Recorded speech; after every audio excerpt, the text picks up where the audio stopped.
Hello, romance lovers. Today I have a story for you called Since My Time is Limited, I'm Entering a Contract Marriage. Don't forget to support this video with a like and subscribe to the channel so you don't miss new interesting stories. Thank you for watching. The action of the story begins in the midst of a ball. The violinists were playing a familiar melody, and the ladies were gossiping about the outfits of those around them. But the main star of the evening was Duke Cayenne of Wintel himself. As soon as he stepped out into the audience, he was immediately surrounded. He was amazing. Every girl dreamed of getting at least a little bit of his attention. Suddenly, the audience noticed a girl who brazenly approached the Duke and began to speak. The girls and boys looked at her with disapproval. They asked each other what family she might be from to wear such an old-fashioned dress to the National Foundation banquet. Cayenne fixed his gaze on the cute girl and couldn't tear his eyes away. She was wearing a soft pink dress with lace and embroidered roses. The girl immediately leaned over slightly and introduced herself. Her name was Etisha Hines of Viscounty Hines. She turned to his lordship and said that he probably had not heard of them, since they were half Westerners. The man thought about it. Cayenne of Wintel said he knew this young lady Hines. The Duke asked what she wanted to discuss with him, but the girl only lowered her eyes in response. Lady Hines apologized and asked if they could talk on the balcony. The crowd of people looked at them in surprise and sighed with displeasure. The girl explained that it was simply not something worth talking about here. They both stood guard near the Duke's family's luxurious garden. Etisha Hines stood there, unsure how to start the conversation. She was afraid of being rejected. They stood there for so long until her lips began to tremble and tears began to flow from her eyes. Unexpectedly for the Duke, the girl said that she might die soon. An awkward silence fell between them, the only sounds being the crickets and the soft music of the ball. The girl raised her gaze and was surprised at the Duke's imperturbable face. Etisha asked, "Does your lordship have a mistress?" She thought he might detain her on suspicion of ulterior motives, but she has no other choice. The girl said that she knows that your highness has a secret child. The guy was shocked by her words and with fear in his eyes told her to continue. She apologized and said that she knew it was unexpected, but she had to finish it before her sister arrived. The lady turned away and asked, "Does your ladyship need a false bride? A bride who will fill the empty space?" The man thought about her words. Etisha Hines, after some hesitation, said decisively that she could fill it, like air that disappears as soon as the time comes for your lordship and his secret mistress. The girl continued that he needed a person who would not create problems. She would live as if she did not exist and quietly leave. After her death, no one will pressure him to marry another girl. Cayenne of Wintel looked at her indignantly and asked why he should listen to her. He doesn't enjoy playing with people's lives. The man turned around and was ready to leave for the ball, but then the girl asked him, "Have your lordship heard rumors that the Duke treasures his secret mistress?" Lady Hines added that even if you marry a duke, you will get the title of Duchess, but not wife. All the ladies of the capital know this. The girl screamed, "Isn't this the same as playing with people's lives?" The Duke turned around and said that these were aristocratic marriages. Etisha replied that she knew and that was why she was offering it to him. She'll die soon anyway. The girl drooped and looked down at the floor. The lady said that your ladyship had no need to waste her nerves on her. All he has to do is marry her before he dies, even if it's just for a year. From her father, stepmother, and older sister. She wants to escape from the Hines family. She wants to spend the rest of her life in comfort, not in a family where everyone hates her. Etisha Hines bent low and began to beg the Duke to take her as his wife. "Take her with you to the north." Cayenne thought about her words. The man asked, "Is it true that she is terminally ill?" The girl confirmed and said that she was in the 3rd stage of the disease. She still stood there, leaning towards the Duke. Cayenne of Wintel was thinking about his decision. Etisha Hines thought that perhaps he found it strange that a girl he didn't even know would suddenly ask him for such a thing. She closed her eyes and confirmed that she had no regrets. Unexpectedly, the Duke called her name. The girl raised her head a little. The man said she was right. His family was pressuring him to get married, but he would never want a wife for himself, and therefore... He paused briefly. Cayenne doesn't think her suggestion is bad. The girl looked up at him in surprise. The guy continued that feelings are of no use in a contractual marriage agreed upon by both parties. Etisha had tears in her eyes. She couldn't believe that he had agreed. The Duke took a ring from his pocket and asked her to give him her hand. She raised her hand and the man placed a diamond ring on her ring finger. It sparkled in the moonlight and was so beautiful that the girl could not look away. The girl thought it was a ring with the sign of Duke Wintel. It itself perfectly adjusted to her. She thanked his lordship for such a wonderful gift and for agreeing to the contract. Atisha Hines will make sure that he does not regret their marriage. The night after the ball, another quarrel occurred at the Hines estate. Atisha Hines decided to tell her family she was sick, but daring to approach them proved too difficult. The girl was already afraid to start the conversation first, so her stepmother, Madame Dorothea, immediately interrupted her. The woman said that she was busy, and if it was not important, then let her figure it out herself. Atisha said that a doctor diagnosed her with the disease a few days ago. She has hypermania syndrome. Tears gushed from the girl's eyes. Her half-sister, Laren Hines, asked what kind of illness it was. Lady Hines replied that it was an incurable disease. The stepmother asked, "Are you talking about the disease where mana accumulates inside the body? And in the case of a woman, her body explodes?" Atisha replied that it was. The doctor told her that she was already in stage 3 and that she only had a year to live. The girl cried loudly. What should she do about it now? Suddenly, Madame Dorothea screamed that she must make the utmost effort on her 20th birthday. The girl raised her gaze questioningly. Her father also joined the conversation. The man said he was very scared because they didn't know when Atisha would explode. Suddenly, her stepsister jumped up and said that it was creepy. She better not leave the room. What if it exploded right in front of her? The stepmother added that Atisha was calling them all for all sorts of trifles. All family members agreed and had already gotten up to go to their rooms. They closed the doors to the hall, and Atisha was left standing all alone in the semi-dark room. She couldn't believe that everyone reacted like that to the news of her death. Even her own father. Atisha always thought she was the weird one. The man, holding a pointer, shouted at her, "Is it really the same today?" It seems you need to be taught a lesson so you understand. Because she was slow, she couldn't understand. Laren in the flashback yells at little Atisha to do what she told her. Atisha Hines always thought it was her fault she didn't get love. The stepmother told Atisha to wear her stepsister's dress since she has blonde hair. There is no point in wearing a new dress. However, all this was not because of her. Her father, stepmother, and Laren, they just don't love her. The girl realized that she has no family. Because Atisha revealed her illness, she is now not allowed to leave the mansion. Suddenly, the girl overheard the maids talking. They were talking about the Duke and that he was looking for a wife. Another maid asked again if they were talking about the Duke of the North, Cayenne of Wintel. One of them sighed in amazement and asked, "What about the Duchess?" She answered that according to rumors, Duke Wintel has a loving mistress. Atisha thought about it and said to herself that if death was the same everywhere, then she would like to leave the Hines family. She remembered that evening on the veranda with the Duke. The girl promised him that he would never regret it. Atisha asked him to announce the wedding as soon as possible while the National Foundation banquet was still going on.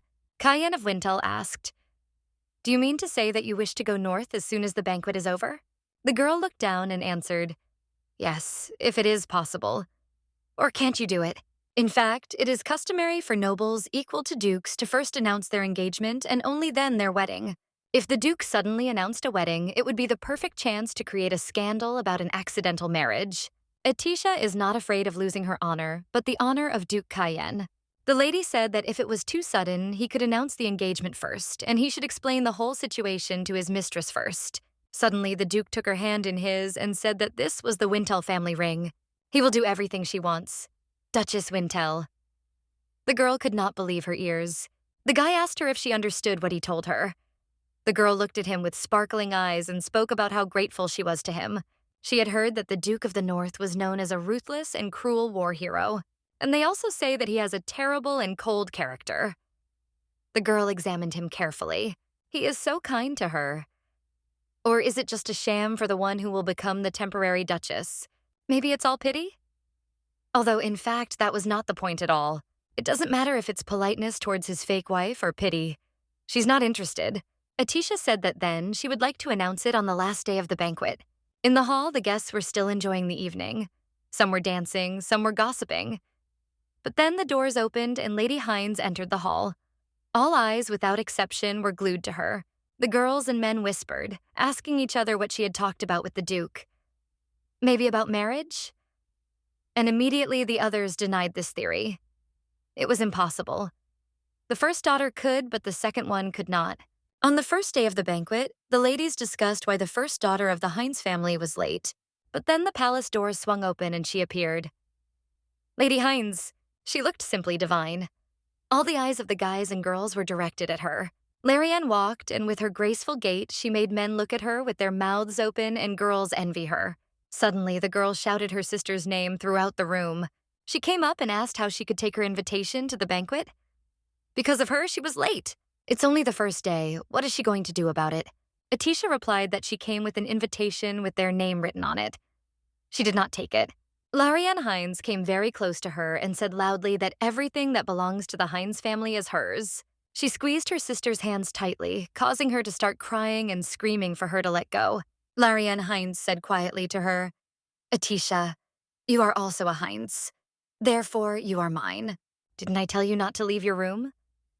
Why did you, who never took interest in such banquets, come here? She squeezed her head tightly, and Atisha barely held back her tears. Laren went on to say that she bought her a toy every day so she wouldn't get bored, and even sang songs to her. All because she didn't give her a doll? Atisha remembered a moment from her childhood. Laren told her to look in the mirror. She dressed her up and asked her if she thought it was pretty cute. The girl couldn't take her eyes off herself.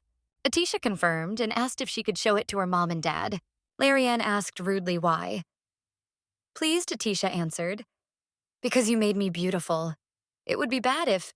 Before she could finish speaking, she heard the sound of sharp scissors snapping in her sister's hands. Her beautiful locks of hair were now lying on the floor. Laren, standing with scissors in her hands, asked if she still wanted to appear to others. Atisha, with tears in her eyes, asked her not to say such a thing. Laren Hines came very close to her and, smiling, said, You are my doll. The newspapers were filled with loud headlines about one of the sisters of the Hines family. Hines burns the Countess's tea table. By tearing up the painting, Laren Hines destroyed another treasure of the Crown Prince. Laren is a bad person. To what extent, Atisha didn't even know. If Laren likes something, she gets it. Always. If she didn't like something, she would tear it apart. At first, everyone condemned Laren for her actions, but then the girls laughed and said that this was Miss Laren. This was part of her repertoire. They couldn't wait to see what Miss Laren would do next. Laren gets love no matter what she does. She is so beautiful, but she makes Atisha sicker than anyone else. Laren leaned over and quietly told Atisha that she was her doll. Hers alone. So, the girl took a bucket of cold water and poured it over her younger sister, adding that this is why other people will never see her. The drenched Atisha sat with her eyes downcast, unable to defend herself. She pushed the memories aside, and here they were again standing in the middle of the hall, surrounded by a large crowd of people. Laren squeezed her sister's hands tighter and tighter. Atisha asked calmly, Can't you play with dolls anymore? I don't even know when that might happen. It's scary. Miss Laren flew into a rage at this question. She shouted throughout the room that this was exactly it. It was scary. The girl ordered her to quickly return back to the mansion, to sit at home and not to return. Usually when this happens, she can only listen to her sister Laren. Because Atisha Hines is obedient. She is timid and weak. She can't even squeak. But not this time. Atisha tore herself away from her sister and screamed that she didn't want to. She wasn't going back. The girl said she would stay at the banquet. If Laren didn't want to see her, then she could go home. Laren was very surprised by this answer. Atisha continued to speak. Can't you hear me? I said you should go home. And not just today, but until the National Fund banquet is over. Atisha will come here every day. Whether to go home or not is up to Laren herself. The girl turned around and was about to leave, but suddenly her sister grabbed her painfully by the shoulder and was already swinging her hand at her. The girl had already closed her eyes, but there was no response. Atisha didn't understand what happened. He was definitely going to slap her. When she opened her eyes, she saw Duke Cayenne of Wintel standing next to her, who was firmly grabbing her sister's hand so that she would not hit her. He turned to Miss Laren and asked what she was doing. She was shocked and didn't know what to answer. The man asked, Don't you value education in your family? He can't believe they practice such violence. It's more like what's happening in the valley. Laren wondered why the Duke had stood up for Atisha. She introduced herself and asked to let him go, because she was in pain. He, of course, let me go, but said that there wouldn't be a second time. Laren looked at him with disbelief and asked what he meant. Duke Cayenne of Wintel said that if she raised her hand against Lady Atisha Hines again, she would not go unpunished. Laren couldn't believe what she heard. The man asked Atisha if she was okay. She replied that she was fine. He asked if this happened all the time. That's why she asked to take her north? In response, the girl only looked down at the floor. He turned pale and said, "What a horror." Then suddenly, Laren Hines screamed not the whole room. "To the north?" He said to the north? The girl did not understand what all this meant. All the people began to make noise. They immediately began to discuss the news that Miss Atisha and Duke Wintel would go north together. Laren started yelling at her sister. "Are you going north?" "Tisha, look me in the eye and explain yourself. How dare you go somewhere?" Atisha replied that it was a personal matter between her and the Duke. She did not need it. Laren said it was all a lie. Since when did she know Duke Wintel? The man interrupted her and turned to Lady Hines. Miss Laren responded immediately. He said, "Lady Hines, let's forget about what happened." Atisha couldn't believe it. She didn't think that Duke Cayenne would not marry her. A lady from a family that behaved like that. Cayenne said that instead of the last day of the banquet, he will announce it right now. Atisha asked again. Duke Cayenne of Wintel said, "I announce our marriage." Laren Hines was furious. She couldn't believe what the man said. The Duke took Atisha's hand and raised it up, thereby showing everyone the ring on her finger. The guy said that Lady Atisha Hines would become his wife and would take the surname Wintel.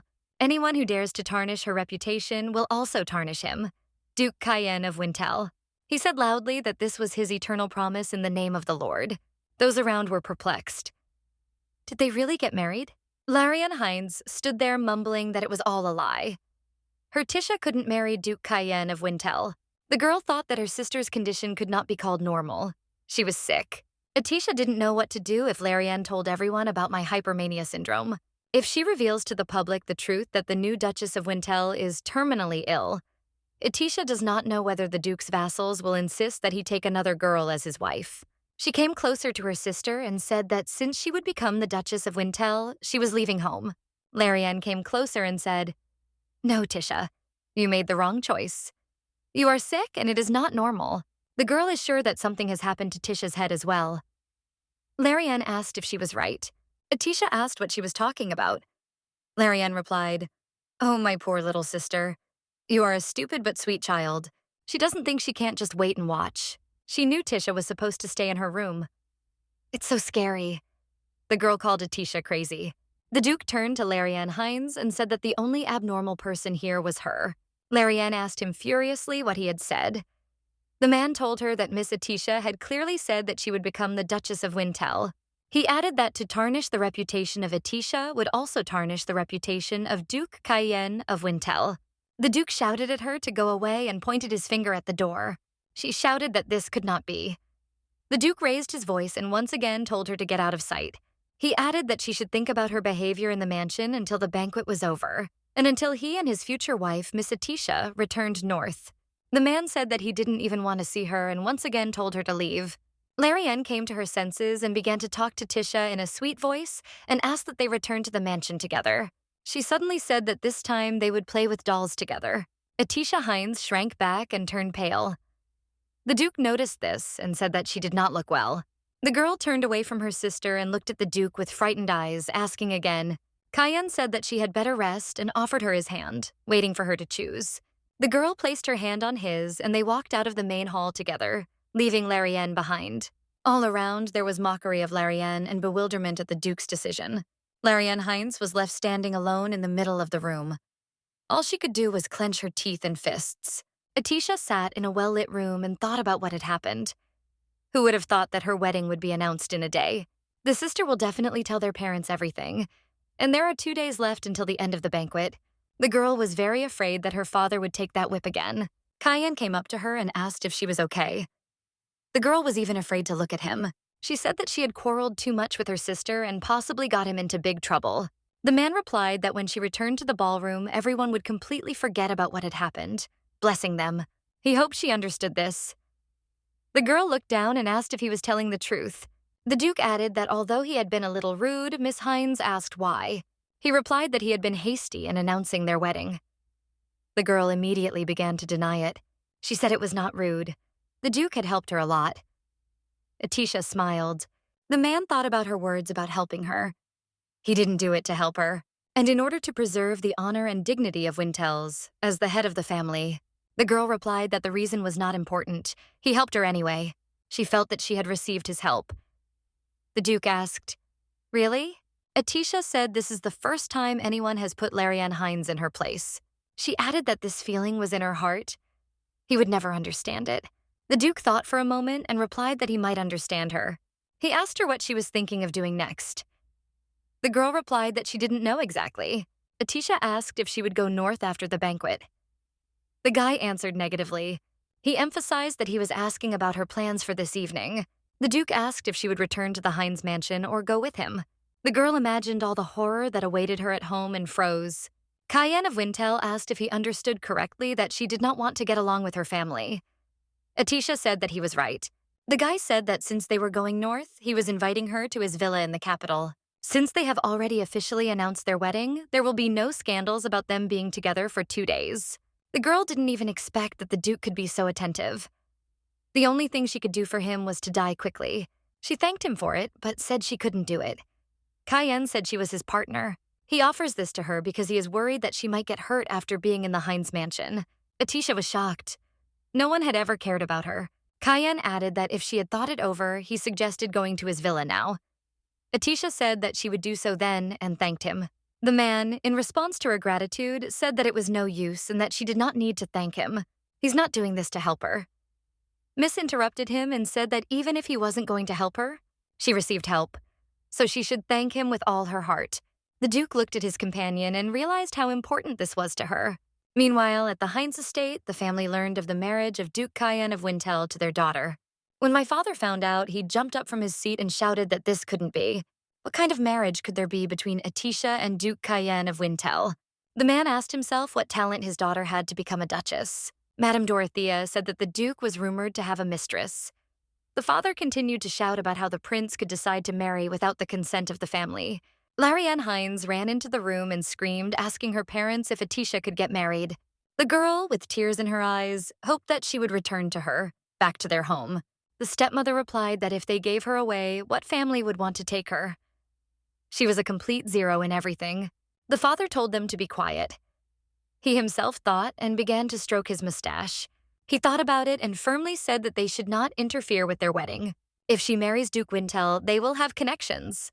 They will be able to expand their business to the very north, and even build new routes there. Laren was categorically against this and therefore shouted the word "daddy" throughout the palace. He told her to calm down and added that this was a unique opportunity. Laren continued to scream that Tisha would soon die because she had hypermania syndrome. Then the girl's mother joined in.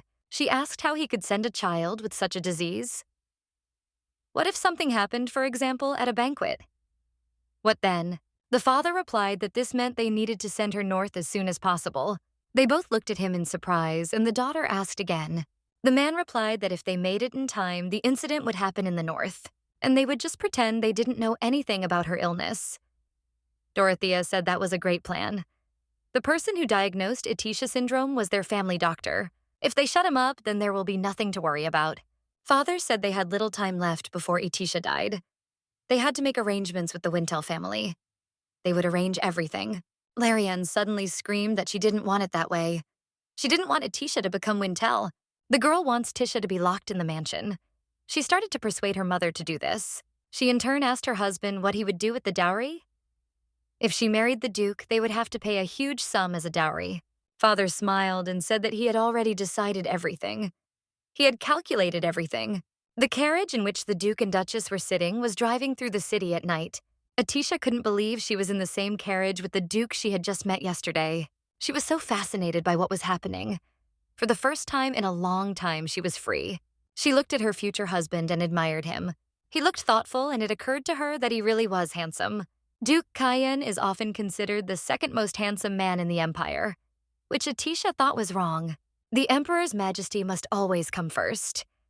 For her personally, the Duke is the most handsome.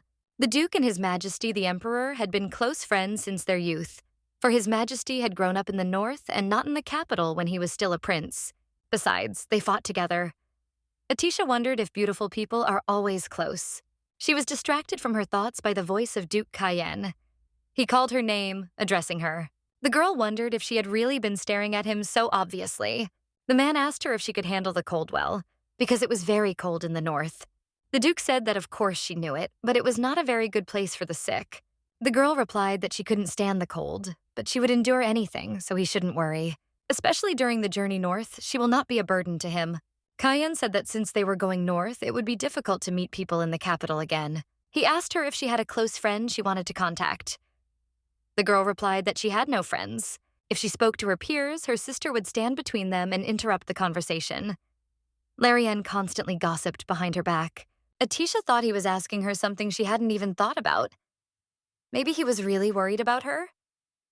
He was warning her in advance that she wouldn't like it in the north and would want to leave. At the time of the marriage announcement, Atisha did not think of running away. Although, Cayenne asked if he could ask her one last question. He needed to clarify something. The girl, of course, replied that she could. The man asked if she wanted to break off relations with the Heinz family, or does she want revenge, or maybe an apology from them? The girl thought. Suddenly, the carriage ran into a rock at high speed and almost overturned. Atisha closed her eyes, but a moment later, she was already in the arms of the Duke himself. The man asked if she was okay, but the girl was unable to say a word due to the unexpected turn of events. The miss immediately began to apologize, but the Duke stopped her and said that it was the driver's fault, so she had nothing to apologize for. He added that when they arrived at the mansion, he would talk to him.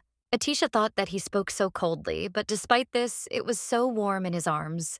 She told him that it was all because of the road, not the driver, and that there was no need to order it because of the stone hit. The Duke turned to her and said that she was too kind, but the guilty party must appear before the law and receive appropriate punishment. For some reason, the girl thought that the guilt and punishment that the Duke was talking about were not directed at the driver. She remembered his words about the place of the Heinz family. Atisha thought that because she was so close to him, she could feel his breath, and she thought she understood the Duke's emotions. They were hot, a fiery, vengeful spirit hidden beneath a heartless gaze. The girl looked at him and wondered who he could take revenge on. She turned to the Duke and said she wasn't sure. Atisha still hadn't been able to do anything. Leaving the Heinz family took a lot of courage. She never once thought about revenge. Atisha Wintel wondered what she really wanted from this family. She doesn't have time to think about it. But she knows one thing for sure. Everything will be different now. The girl told the Duke that she needed to think about it. First, she wanted to break any ties with them. The man remained silent, and Atisha immediately asked if this answer was not enough. The Duke let her go and said that this answer was quite sufficient. The carriage arrived at the luxurious villa of Cayenne of Wintel late at night. Cayenne gave his hand to his bride, and she carefully climbed down. When she looked up, the girl was shocked. Atisha asked if he owned this luxurious villa. This mansion was much larger than the Heinz estate. The Duke looked towards the house and replied that the Emperor had given it to him. The girl asked again if it was His Majesty. The man added that the Emperor had given him a house so that he would visit the capital more often. Atisha admired it and said that, of course, such a mansion could not be left empty. The Duke remarked that Miss Atisha seemed to like the villa. The girl replied that of course she did. Atisha Heinz entered the huge house where she was already greeted by servants. Cayenne of Wintel said that if she liked the villa so much, she could have it. No, take it. The girl looked at him with a shocked look, not believing what he said. She asked again. Was the Duke really giving her such a huge mansion that the Emperor had given him? The man replied that he did not need the mansion, but he could not simply get rid of the gift from His Majesty. He added that wouldn't a gift to his future Duchess be a good enough reason?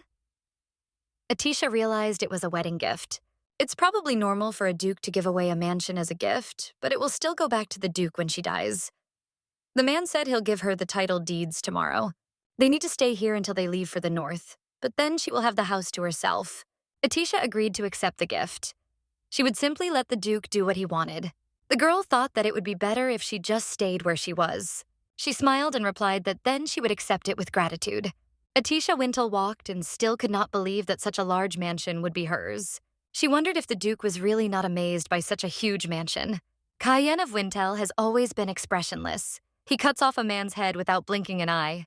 He is known as a brutal monster on the battlefield. The Duke is cold-blooded, but the Cayenne that Atisha Heinz observes is nothing like that. He is inexpressive, but not cold, as everyone says about him. The girl thought that she thought the rumors were lying because he simply does not express his thoughts and is prone to rudeness. She feels that if you get to know him better, he is very attentive. But it's true. The Duke was kind to her from the very beginning. He protected her from her sister. It's probably because she's going to be his false Duchess, or because she's going to die soon. Duke Cayenne of Wintel seems like a very good person to her. The man said that the servant would show her her room. The girl agreed. He added that they would then see each other tomorrow, and they both wished each other good night. When the girl found herself in her room, she immediately noticed the balcony. She went out and admired it. Everything was so beautiful. Not just the mansion. She felt like even this piece of sky belonged to her. In the morning, the girl got up when the sun was already high above the horizon. Suddenly, the maid Marin knocked on her door. She said that she had brought water for washing and asked permission to enter. Atisha shouted that she could come in, and a maid rushed into the room with a bowl of water. Marin said she needed to hurry up and wash up and then go to the living room. Atisha asked what happened there. The maid replied that the Duke had called designers, the most famous clothing designer in the capital, a jewelry designer, and a shoe designer. The girl added that they were all waiting for Miss Atisha. Tisha was confused. Atisha walked down the corridor, and when she came to the right doors, she looked into them. There were 3 beautifully dressed people sitting in the room. The clothes designer was Vivian, the jeweler was Lucy, and the shoemaker was Nigel. The girl thought about the many gifts these people had given Laren. The maid asked if everything was okay. Laren was the center of attention for her daily antics and became a muse for designers, so she kept telling Tisha to do her bidding. She told her to go to Vivian's and pick up her dress that she had ordered, and on the way to stop by Nigel's and pick up her shoes. Vivian yelled at her that the dress was still being sewn and that she had made a mistake with the deadline. The more Atisha was run around, the more she was looked down upon and ignored. They treated her as if she were her sister's maid. However, her role today is to pretend to be the Duchess of Wintel. She doesn't need to feel depressed in front of them. The girl touched the door handle. When she entered the room, Atisha gave everyone a smile, saying that they hadn't seen each other for a long time and asked how they were all doing. All 3 were stunned. They probably hadn't heard the news of the wedding. Vivian and Lucy started whispering and wondering why they were there so early in the morning. Lucy suggested that she might be the rumored mistress. Atisha Wintel calmed down and realized that the news had not reached them yet. The girl turned to them and said that she had been told that all 3 of them were guests of Duke Cayenne. She asked them to tell her about the tasks the Duke had assigned to them. All 3 fell silent, and the girl asked again for someone to tell her. No one dared to talk to her. So she decided to take action. Atisha said it seemed like they had nothing to say. If there was nothing to do, she was off. Vivian shouted at her to wait a minute. She told her that they had received a request from the Duke. He said he needed a dress, jewelry, and shoes for the founding banquet. They know that the Duke turned to them specifically for them, but Tisha calmly took a cup of tea in her hand and quietly said that it seemed like the Duke had prepared some surprises. All 3 looked at her questioningly and asked what she meant by that. The girl smiled at them and said that this time these things were ordered for her. Vivian couldn't believe it. The Duchess told them that she would need them that evening to attend the second day of the founding banquet. She added that since she would be the one wearing them, it had to be a masterpiece worthy of the Wintel name. Nigel told her that if she needed it by this evening, they simply wouldn't have time. Atisha asked if they all didn't use mana to absorb it into materials. The girl looked at them confidently, that she was sure that they could do everything. Vivian started screaming that they couldn't use up all their mana. If they took her order, they wouldn't be able to take any more for 3 months. They will have to close their salons for that time. Atisha asked in surprise. She asked her if the Duke's request meant nothing to her. Atisha thought she couldn't let them see that she was nervous. She needs to control herself, because her role is to pretend to be a duchess. The more she distracts people's attention, the more pleased the Duke is. She told herself again that she needed to act confident. The girl thought that maybe she should imitate Laren. She remembered Laren shouting at her, "If I told you to work, then work. If I tell you to work right now, then start." Atisha pushed those thoughts aside. Even so, she didn't want to be like her sister. She said she understood, so the designer Vivian was canceling the order for the dress. She looked at Lucy and Nigel and asked what about them. Lucy looked at her and couldn't believe that she was really the Duke's mistress. What was the Duke thinking when he chose a simpleton like her? Nigel was thinking the same thing. He had a theory that she had somehow gotten the opportunity to temporarily live in this mansion, and was now simply bluffing. The clothing designer couldn't help but ask Miss Hines what her relationship was like with the Duke. The girl replied that she was being disrespectful. How can they ask personal questions to customers? Vivian was already full of rage and wanted to make a scandal. But then they heard the Duke's voice calling Lady Atisha. He stood at the door and warned that he wanted to come in. Atisha shouted to him that he could come in. All 3 of them, realizing what was happening, stood up from the sofa and froze. When the man walked in, the professionals said they were pleased to meet him. Cayenne said he was a little late because he was figuring out how land titles worked. As it turns out, the ownership of this villa is included in the price, along with the ownership of the surrounding land. He came closer to Atisha and asked her to put her hand here. She put it down, and the Duke said that from that moment on, she was the owner of this villa. Lucy didn't understand what was happening. Wasn't this too much even for a mistress?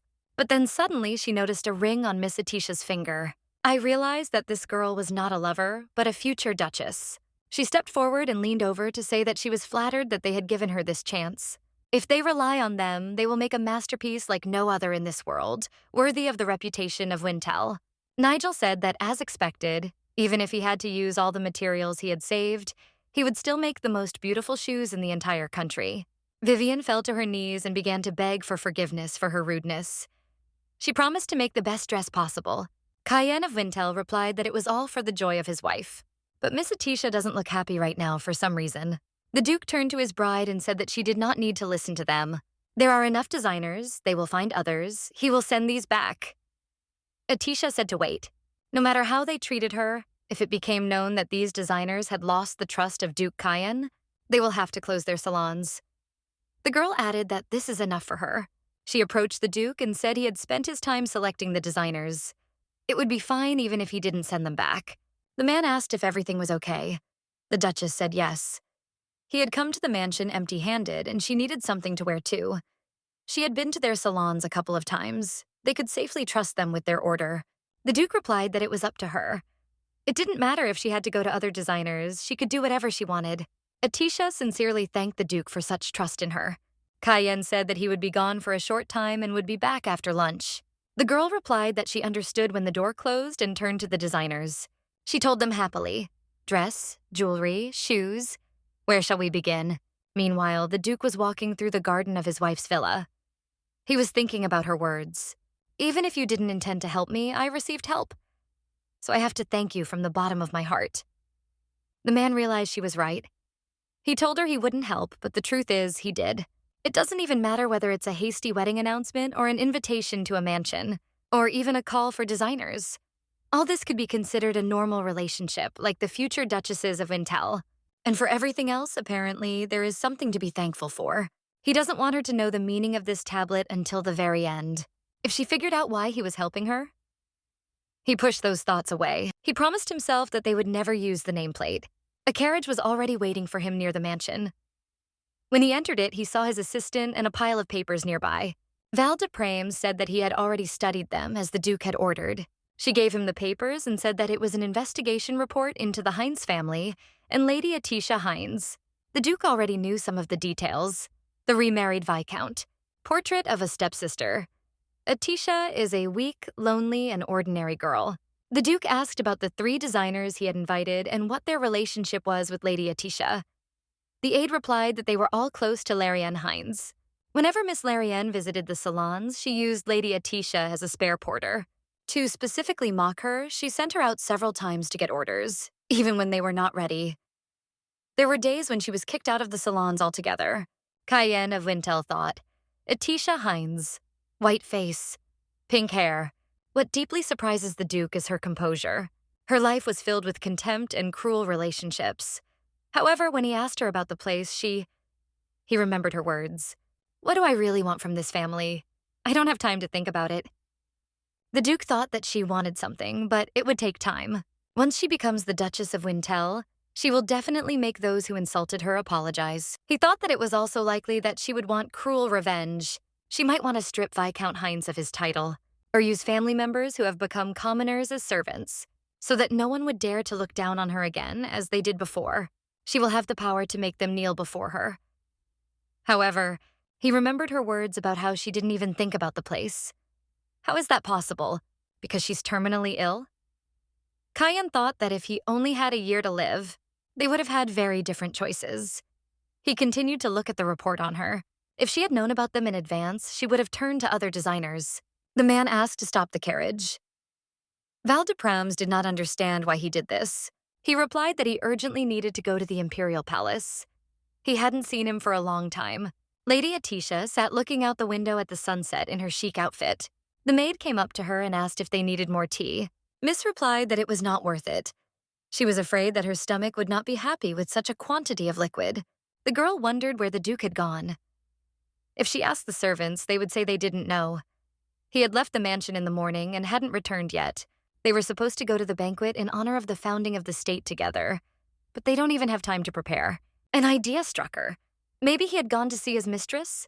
If the Duke came to the capital with his mistress, that is the conclusion why the servants say nothing. If this is the Duke's personal life, then it is none of her business. It is just a contract marriage without any feelings, because it was she who made such a promise. The girl did not notice how she fell asleep. She was awakened by the voice of the maid, who said that the Duke had returned.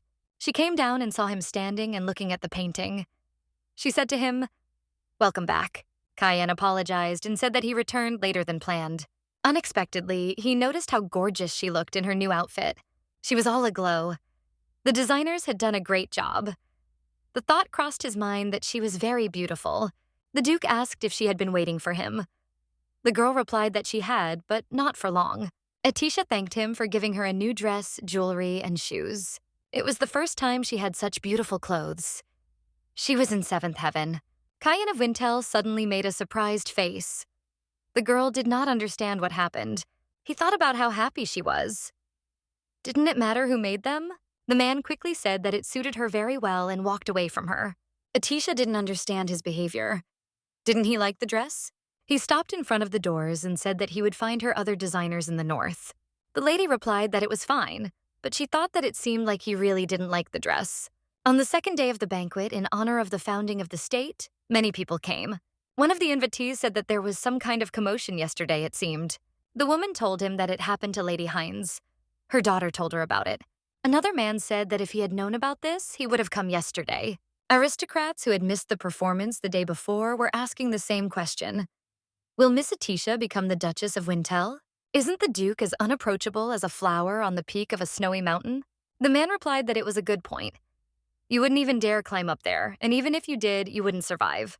The woman said that Atisha was spineless, weak, and not even beautiful. She is the most insignificant girl in the whole world. Atisha Hines. Unexpectedly, Atisha Hines's father burst into the banquet, shouting about the wonderful evening. All the guests were shocked by his appearance. Could it be that Viscount Hines had arrived to propose to his daughter? The guests looked at each other. It was clear from Laren that she did not know about his wedding. And Viscount Hines? The woman decided to come up to him and congratulate him. She said that apparently he was planning a celebration at home. The man happily explained that this was exactly how it should be, and the Duke liked Atisha. One of the barons could not resist asking if he really thought that Miss Atisha would become a duchess.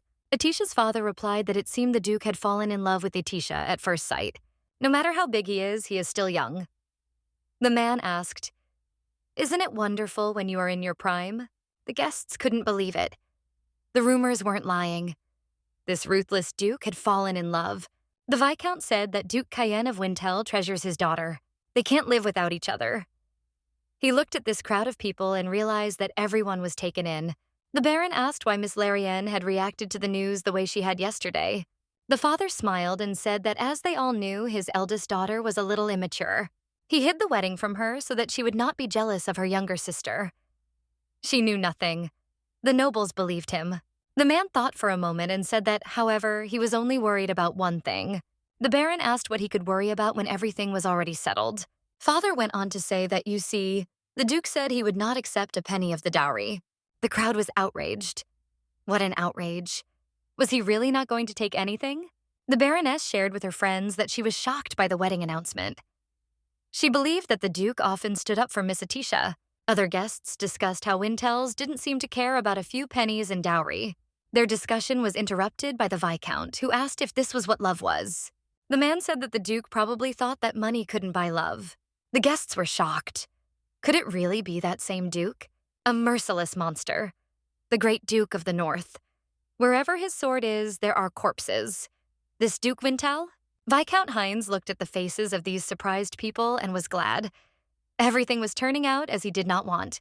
The man continued to say that even in this case, they would not ruin the honor of the Hines family. How could they not give the slightest dowry? But the Duke was too stubborn. People began to calm him down and say that if Duke Cayenne said so, what could he do? He didn't want to offend the Duke by doing something. The Viscount was already thanking God. Now the Duke would not be able to do anything against public opinion. He could say that instead of a dowry, he would have to invest the money in the northern trading business. He called it a brilliant plan. He was brought back from his dreams to reality by the news that Duke Cayenne Wintel and Lady Atisha Hines had arrived. The most insignificant wildflower that aristocrats ever knew has arrived, now the gem that shines the brightest in this room. The man told the others to look at how the mana was flowing through her clothes and jewelry. The woman replied that if he had spent so much on Miss Atisha, then it was true that he had fallen in love with her. Viscount Hines, seeing this couple, moved towards them with outstretched arms.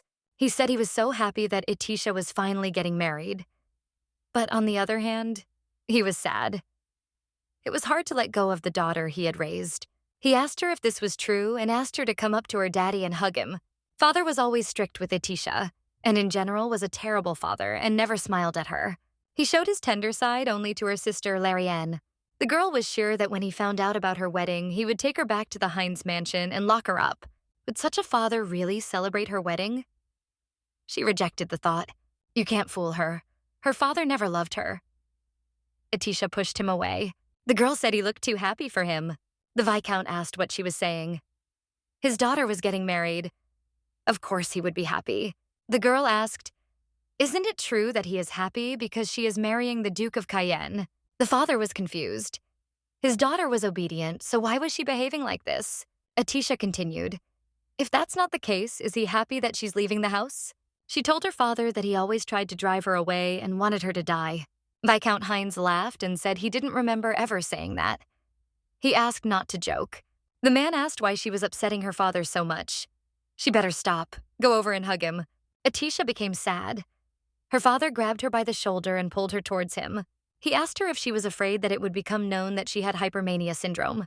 If the truth comes out, what will happen to her wedding? Atisha Hines did not expect such a threat from her father.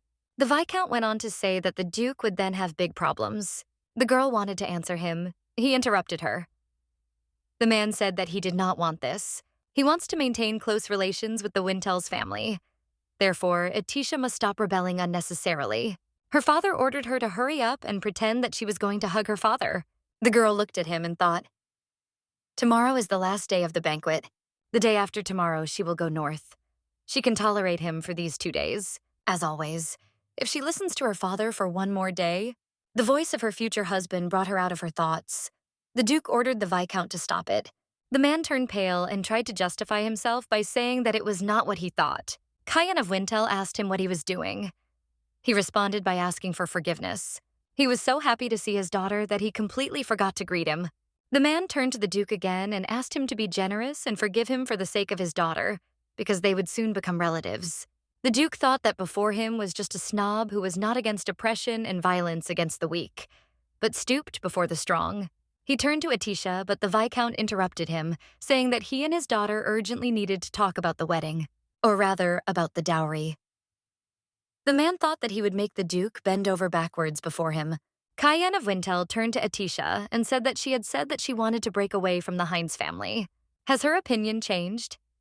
The girl replied that her opinion will always be the same.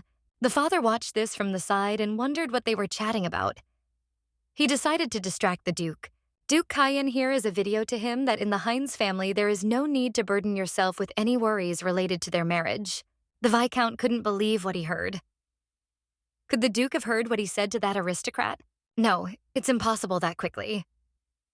The man replied that the Duke had said he wouldn't accept the dowry. If so, he suggests setting a wedding date as soon as possible. The Duke asked what was not clear about his words.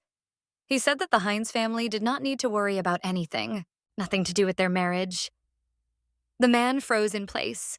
Cayenne of Wintel continued that Lady Atisha would be renouncing the Hines name from today onwards. This means that she will have nothing to do with the Hines family. The Viscount asked him what to understand. Atisha is his daughter. How can he do this without her family's consent? How dare he? Everyone was warned that Lassus Ignavan, His Majesty the Emperor, was entering. The man entered and noted that it was very noisy, and almost everyone was drunk. He approached Cayenne, saying that he was the last one to know about his wedding and asked how it all started. He asked His Majesty to do what he had to do first. Lassus replied that he would not leave him alone anyway. Cayenne asked him to be quiet. Atisha's father intervened in their conversation, telling Your Majesty that it was an honor for him to meet him and introducing himself as a Viscount from the Hines family. Lassus Ignavan told him that he was asking for forgiveness. He was the same person who dared to exclude his daughter from the family. The Viscount asked what he was talking about. The Emperor laughed and said that it seemed that Duke Cayenne had not told him yet. The Duke entrusted ownership of part of the capital's territory to Atisha Hines. And as he knows, the owners of capital territories are given a title. Atisha's father asked again. Lassus asked if he needed to explain in more detail. It is not the aristocrats who inherit family lands who receive a new surname, but those who inherit new territory. All this means that Miss Atisha is no longer a member of the Hines family. The Emperor smiled at Cayenne and gave a thumbs up. Duke Cayenne came closer to the Viscount and turned to him and asked if he understood now. He, in turn, could not even move due to the unexpected news. The Duke took a sign from his pocket and said that Lady Atisha was now a baroness. He continued that this is why she is no longer part of the Hines family, so there is no need to treat Vintels as relatives of the Hines family. The man came even closer to Viscount Hines and told him to try not to get his hopes up, just because Atisha and he are getting married, and let him not even think of threatening him. The Viscount didn't know what to do next. Now the Duke himself was standing in front of him, wanting him to get out of here. Behind him stands the Emperor, who dared to remove Atisha from his family. There were groups of people standing around them, shocked by what was happening. The man had no idea what to do in this situation. But then it dawned on him. He rushed to Atisha and asked if she had arranged all this. What did she say to the Duke and His Majesty? The man fell at the Duke's feet and said that it was not what he thought. He doesn't know what his daughters said about the Hines family, but it's all untrue. In his family, daughters were brought up quite strictly. Not all parents who have daughters are like them. This is simply so that his daughters become worthy women. The Viscount rushed to Atisha again. He started shouting that they had fed and raised her, and that she had repaid them like this. She just abandoned her parents. Is that what they taught her? The girl couldn't answer because she had a lump in her throat from such accusations. Viscount Hines said it was unfair.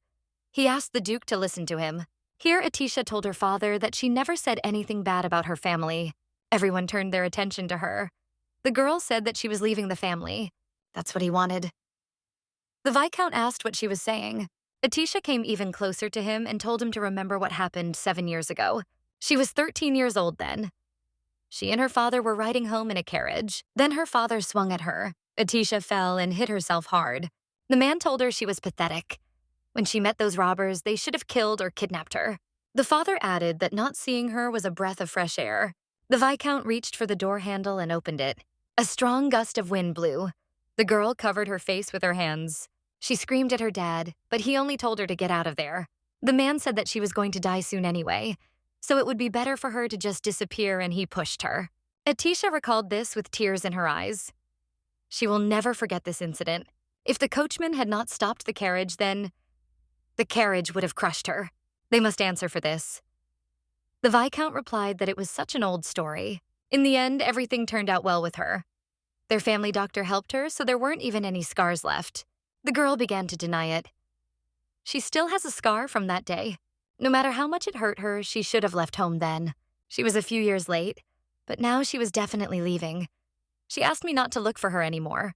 The Duke turned to Viscount Hines and asked if this was what he called strict upbringing. The man was afraid to look the Duke in the eye and tried to quickly find an excuse. Cayenne of Wintel advised him not to even think about throwing anything away. The Viscount began to be indignant.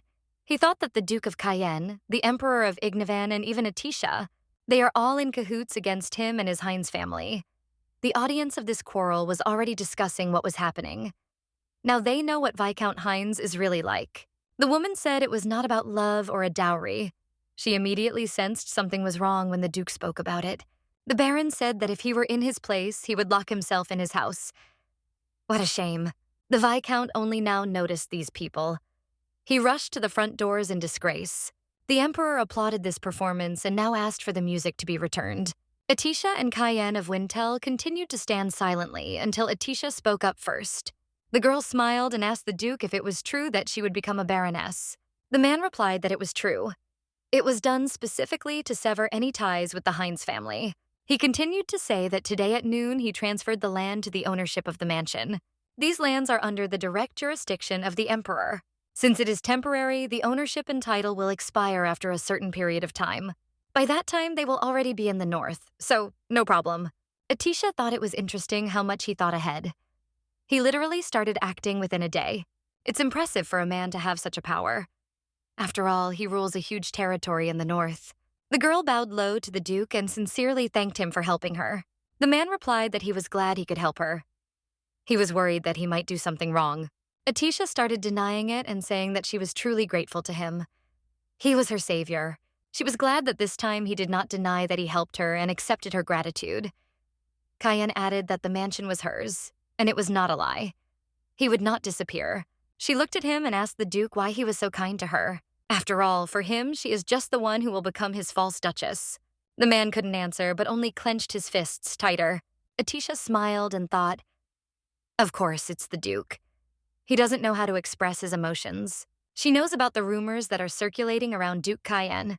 However, the girl noted that the Duke was very caring with her. The man said what he thought. Lady Atisha didn't understand something. He didn't have time to finish speaking before the Emperor called out to him, saying that he had finally found him. Lasses said that of course it was a bit late, but his congratulations on the wedding. The man asked if he had announced the wedding without a notary. He had given him a mansion and even land. Atisha noticed that the Duke looked disappointed. The Emperor continued to say that he thought Cayenne would always be alone, but he suddenly decided to get married already. He doubts that this is really the Duke Wintel he knows. Cayenne asked him to step aside and stop talking nonsense. Emperor Ignavin turned to Lady Atisha and said that he would then leave Cayenne to her. He also gave her a wedding gift. If she sends a message using it, it will reach him immediately. If she needs help, she can turn to him. Atisha, with surprise on her face, thanked His Majesty. The man said that he would send a certificate of nobility and a letter of appointment by tomorrow. In the meantime, they should enjoy the banquet. Atisha thought that she had received a wonderful gift. If she carries it in her hands, she might lose it. So the girl put it on her neck. The Duke came up to her and looked at the pendant. He thought about it. The man said that they would probably have to return to the mansion early and asked if she minded. The girl agreed to the proposal and said that she was also a little tired. Cayenne asked if she was feeling unwell. Atisha said no, just because of recent events. Eventually, the girl replied that she was just a little tired. She thought it had really been a long day for her. And tomorrow will be the last day of the banquet, and after it, she will leave for the north. Duke Cayenne offered her his hand, and they left the banquet together and returned to their mansion. At this time, in the Hines mansion, an angry Viscount Hines returned home. Laren Hines ran up to him and asked how it had gone. Where was Atisha? Had he brought her home? The wife asked if he had talked about the dowry with the Duke of Cayenne. The man shouted at them to shut up. Madame Dorothea began to get indignant and asked why he was shouting at them. The Viscount kicked a chair and shouted that everything had not gone as he wanted. He slapped himself in the face and said it was the end. They were doomed. The daughter asked again. Doomed? What does he mean? The man sat on the sofa saying that he had no idea how Atisha seduced this Duke of Cayenne, but she got the land and the title. She completely cut ties with the Hines family. Laren was shocked. What does it mean Atisha is no longer a Hines? She did say that he would take her north on business or something like that. Atisha must return home. She is only her doll. 10 years ago. She first saw Atisha when her parents introduced them. Atisha was shy and looked behind her father in surprise. Later, as Laren was walking down the hallway, she heard footsteps behind her. She turned around and saw Atisha. Then she shouted what she needed. Atisha turned to her sister Lari and said that she thinks she is the most beautiful in the whole world. She is truly incredible. Everyone loves her. And Atisha loves her very much too. Laren thought it was so cute. She hopes she always keeps Atisha on a leash. Will not go out, meet with friends, will not fall in love with someone. She will be with her forever. She will be hers forever. When Atisha suddenly became ill with hypermania syndrome, she was terrified to imagine her dead body. She had no choice but to lock her in the room. But now, is she leaving forever? Will she never see her again? The girl decided to act. She would return it. Laren Hines ordered the carriage to be prepared. Madame Dorothea tried to stop her, but the girl did not hear her. She only thought that she should have done this from the very beginning. Only she can bring her back. She will never let her go again. Even if she has to die next to her. Her mother shouted at her that she couldn't. The Duke ordered her to stay here. If she didn't obey, Laren asked her if she thought it was important now. She screamed to let her go. Dorothea ordered to be taken to her room. Laren Hines tried in every way to free herself. The mother only shouted at the servants to be careful. If she got hurt, they would be punished. She ordered that she be locked in until the end of the banquet and that she be watched so that she did not leave. In the evening, the Duke and the young lady arrived at the mansion. All the servants were already waiting for them. Atisha approached the maid and said that she would now take her to her room. The girl followed her, but suddenly she noticed that Marin had turned the wrong way. The Duchess asked them to stop and asked why they were going to the right, since her room was on the wrong side. The maid replied that the Duchess's bedroom had only been prepared yesterday. From now on, it was her room. She was their Duchess after all. Atisha was a little shocked, as she was not yet accustomed to such a status. She blushed a little. She was pleased to hear that she was a Duchess. Cayenne of Wintel told her that if she was uncomfortable, she could use the previous room. The girl replied that they had prepared it for her and she couldn't refuse.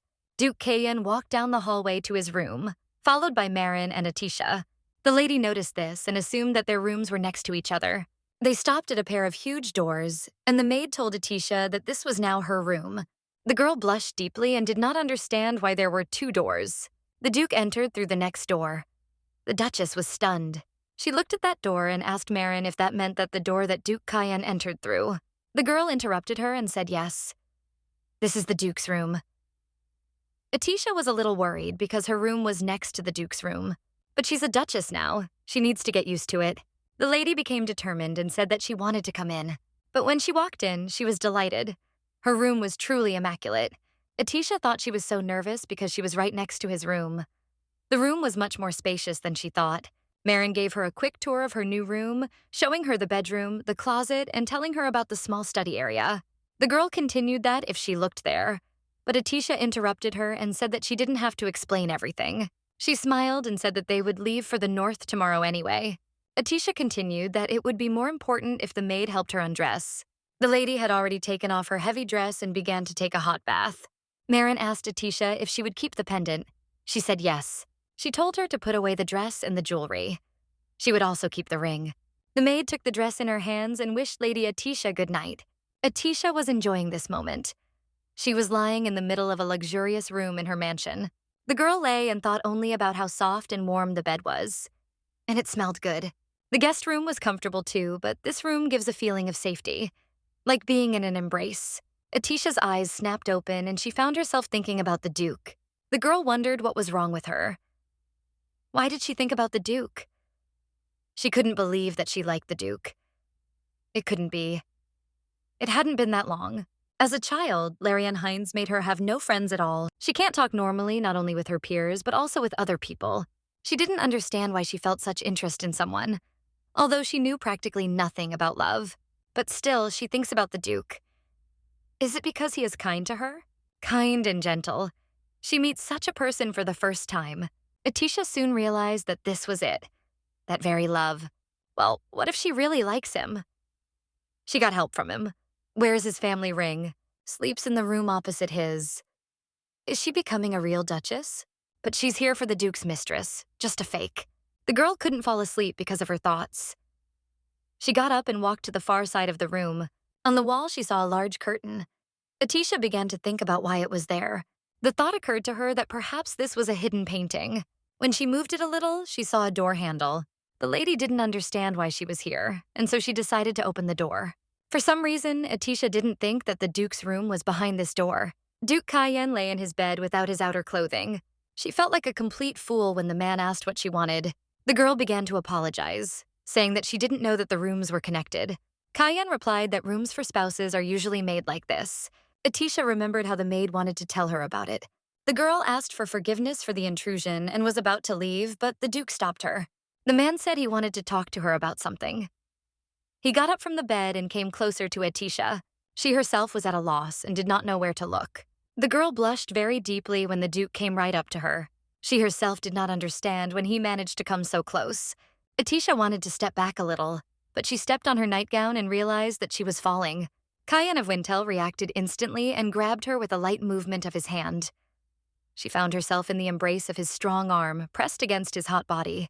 The man asked if she was okay. Atisha replied that she was fine. He pressed her slightly towards him so that her feet were slightly off the floor. The girl did not understand what was happening, but when she looked at the Duke, he looked thoughtful. When he called her name, she was already as red as a beet. He pressed her so hard that she was standing on her toes. Atisha pulled away from his body and, looking into his eyes, asked what was going on. The Duke touched the door handle and said that her room had the same lock. If she closes, then you can't get to her from this side. So she can be calm. Atisha thanked him, but in her mind, she couldn't understand how she could have thought about that a second ago. The Duke asked to be excused for this.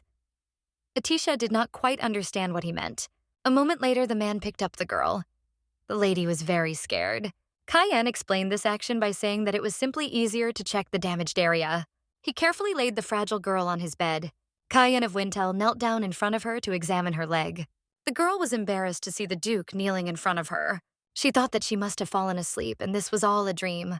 Duke Cayenne turned to her and asked her to lift her dress. The girl asked again. The Duke replied that he could examine her ankle that way. It would be impolite for him to lift it himself. Atisha did not believe that the Duke himself wanted to examine her. He would be kneeling in front of her with her skirt lifted up. She couldn't even dream of that. Atisha slowly lifted her nightgown and offered her leg to the Duke. The man carefully began to examine her. The girl noticed that such silence was too embarrassing for her. She asked the Duke what he wanted to talk to her about. Cayenne put her leg down and said that it was about the maid Marin. The girl asked again. He explained that the maid wanted to go north with her. It seemed like Marin wanted to continue serving her. Atisha couldn't believe she said that. The north is far. If she wants it, Atisha doesn't mind, but it will be hard to get back. Cayenne said that she has no relatives. She will not be sorry to leave the capital. Atisha thought that there was one, but she would die soon. And then, the Duke said the sprain was not serious and she would feel better in a day or two. Atisha thought that he had a lot of experience on the battlefield, so he knew better. Cayenne said that their family doctor is in the north, so they will need to find another one to treat her. He will ask someone to find one right away. The girl began to refuse help, saying that it was already late and it was not that serious. The man was about to deny it, but Lady Atisha began to insist that she was indeed fine. The Duke warned that the leg could swell even more tomorrow. Taking her leg in his hands, he asked if she still wanted to call a doctor. Atisha turned completely red. The man was focused on her ankle. He added that she would not be able to dance at the banquet tomorrow and asked if she wanted to call a doctor anyway. The girl once again began to convince him that everything was fine. She would recover tomorrow. Duke Cayenne noticed the pendant on the girl's neck and asked if it was a gift from His Highness. Atisha said yes. She thinks it is very important, that's why she wears it. He asked if it was even when she was sleeping. The girl answered with surprise that it was. Suddenly, she jumped up and told the Duke that she was fine, so she would return to her room. Cayenne replied that it was already dawn, but fine. He added that if something bothered her, she could contact him at any time. The girl replied that she would do so. She asked him not to worry and wished him a good night's sleep. As soon as she reached her room, she immediately hid under the blanket out of shame. Atisha was so embarrassed that she thought she wouldn't be able to sleep tonight. The third day of the banquet.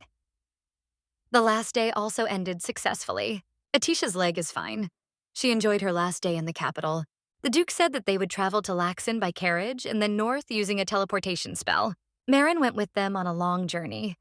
Atisha was happy with such a start of a new life. But then the girl noticed that they had not left for a long time. A yellow-haired girl approached the carriage and wished her a good day. She said it was nice to meet her and introduced herself as Judith. The girl sat in the carriage next to the Duke and told Atisha that she could just call her Dith. She asked Cayenne if he was waiting for her. Atisha thought about her name. More precisely, about how she introduced herself. She only said her name. A noblewoman wouldn't introduce herself like that. It could mean that she might be a commoner. But no commoner would have thoughtlessly gotten into the same carriage with the Duke. If she were a maid, she would wear the appropriate attire. Then she must be the Duke's mistress. Atisha smiled at Dith and said she was glad to meet her. She was about to introduce herself as Atisha Hines, but she remembered the Emperor's words. He told her that she would soon become Wintel anyway, and she wouldn't need her old name. It would be better for her to use the name her mother had.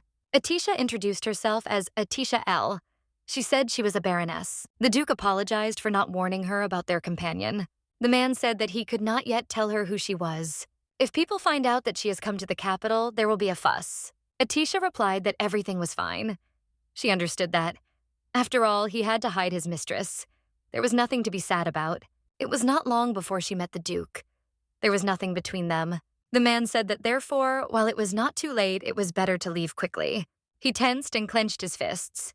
The carriage moved off. They rode along a path through a dense forest. An awkward silence fell. Atisha kept thinking that it was so strange to meet the very mistress that was rumored. She found herself thinking that these two were perfect for each other. Judith appears friendly and seems like a nice person. Atisha wondered if this was why the Duke fell in love with her.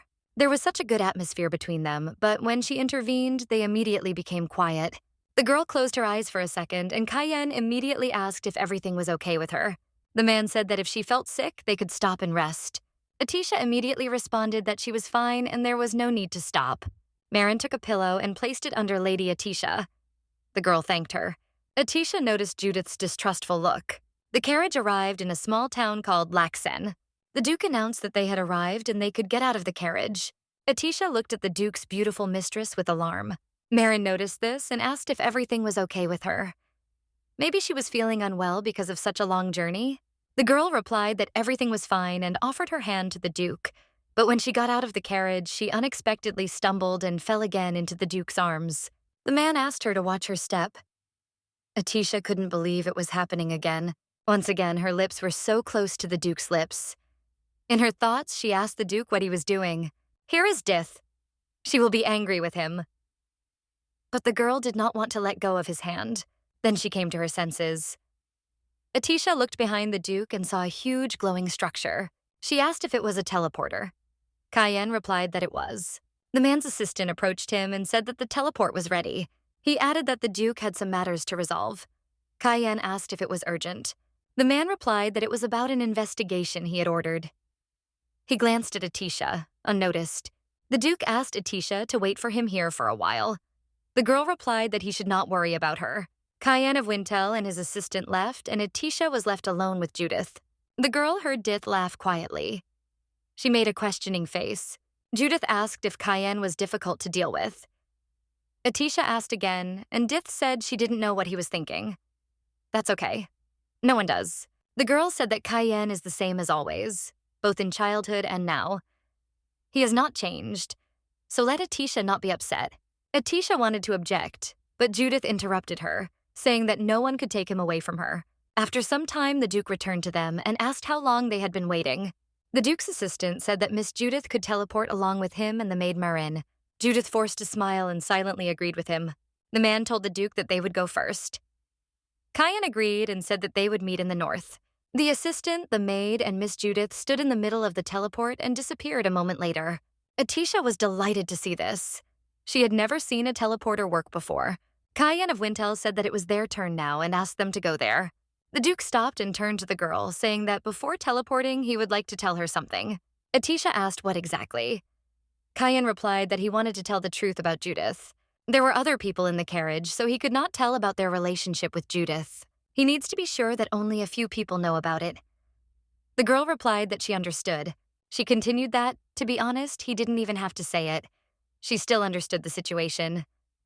Cayenne asked again. Atisha asked if she understood correctly that Miss Judith was the reason they were getting married. Have a fake Duchess with you and spend time with a loving mistress. The Duke replied that she seemed to have misunderstood everything. He would tell her the truth. But the man asked her to keep it a secret when she found out the secret. Cayenne of Wintel revealed that Judith is Wintel's weak point. That's why she needs to be hidden. Atisha didn't understand how it could be Wintel's weak point and why it needed to be hidden. Too much of an explanation for wanting to hide his mistress. Is it because he can't tell the whole story? He was always expressionless. But now the girl is even more confused. The guy just started to say that Judith was there. But before he could finish speaking, he saw that Atisha was ill. The man asked what was wrong with her, but the girl could not answer him. Tears rolled down her cheeks. Her heart beat wildly. Atisha L. covered her mouth with her hand to try to calm herself down. The hypermana syndrome began to take effect. She fell to her knees, but the Duke immediately rushed to her. The girl was hysterical. The man did not know how to help her. After some time, Atisha began to calm down a little. The girl began to apologize to the Duke, to which he replied that it was unnecessary. He took her and pressed her tightly to himself and began to stroke her hair a little.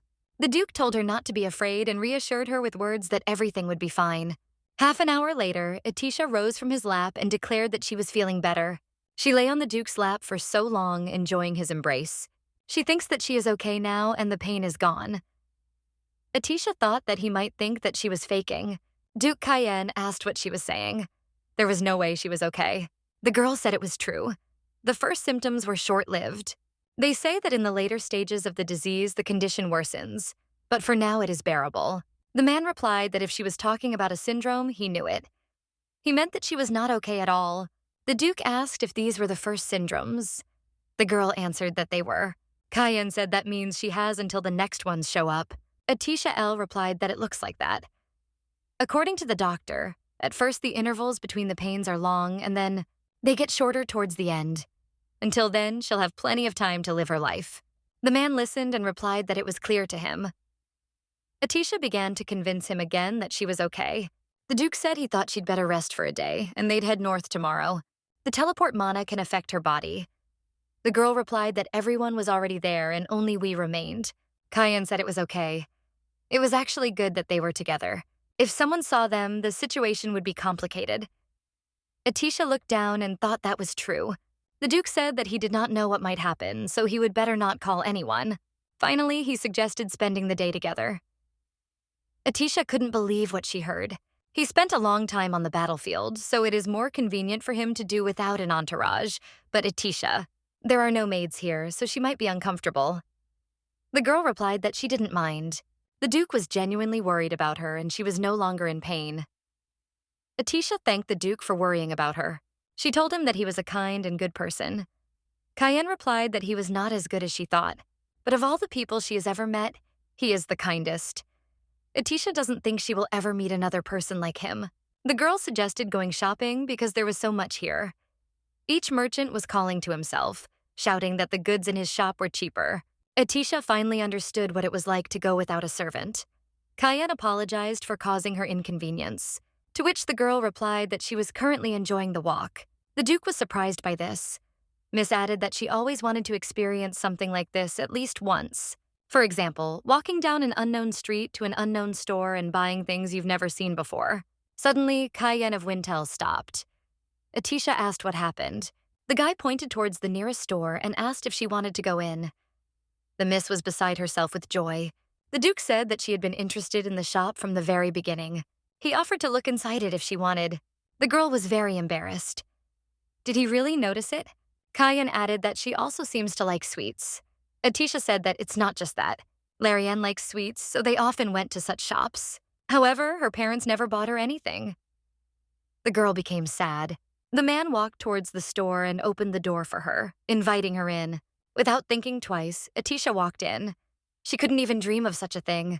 The salesman greeted them and asked if they were interested in looking at anything in particular. Atisha was absolutely delighted with such a huge display. Duke Cayenne asked if she liked anything here. The girl asked to wait a little because there was so much here and her eyes were running wild. She remembers her father asking her if she still wanted to buy anything. The man said to ask his sister for some. One bucket is enough, let her not be greedy. Atisha then looked at Laren and asked if she would share with her. The sister started shouting that it was all hers. She chose them and let Atisha buy them herself. Unexpectedly, Madame Dorothea got into the conflict. She asked Atisha if she was really going to take away her dear Laren's candies. She should be grateful to her father. The girl began to object, but her stepmother said that since she was being rude to her, she would not get any sweets. Atisha asked the seller to show her the ones she pointed to. She also asked to show the one in front of them, and the little rabbit. The Duke finally realized that it was a rabbit. The seller replied that she would do as she wished. Atisha also wanted to get what she wanted. It seems that the childhood she lost is coming back to her. The girl also asked if they had any sweets that were prepared only during the banquet in honor of the founding. The seller responded by asking if she was talking about the golden candies and added that they were still available. Atisha was delighted and said that then she would take them too. The Duke thought for a moment. He remembered that she had recently told him that he was very kind and sweet. Previously, he lived exclusively for himself and the achievement of his goals. He didn't care about his surroundings. He didn't show useless emotions to anyone.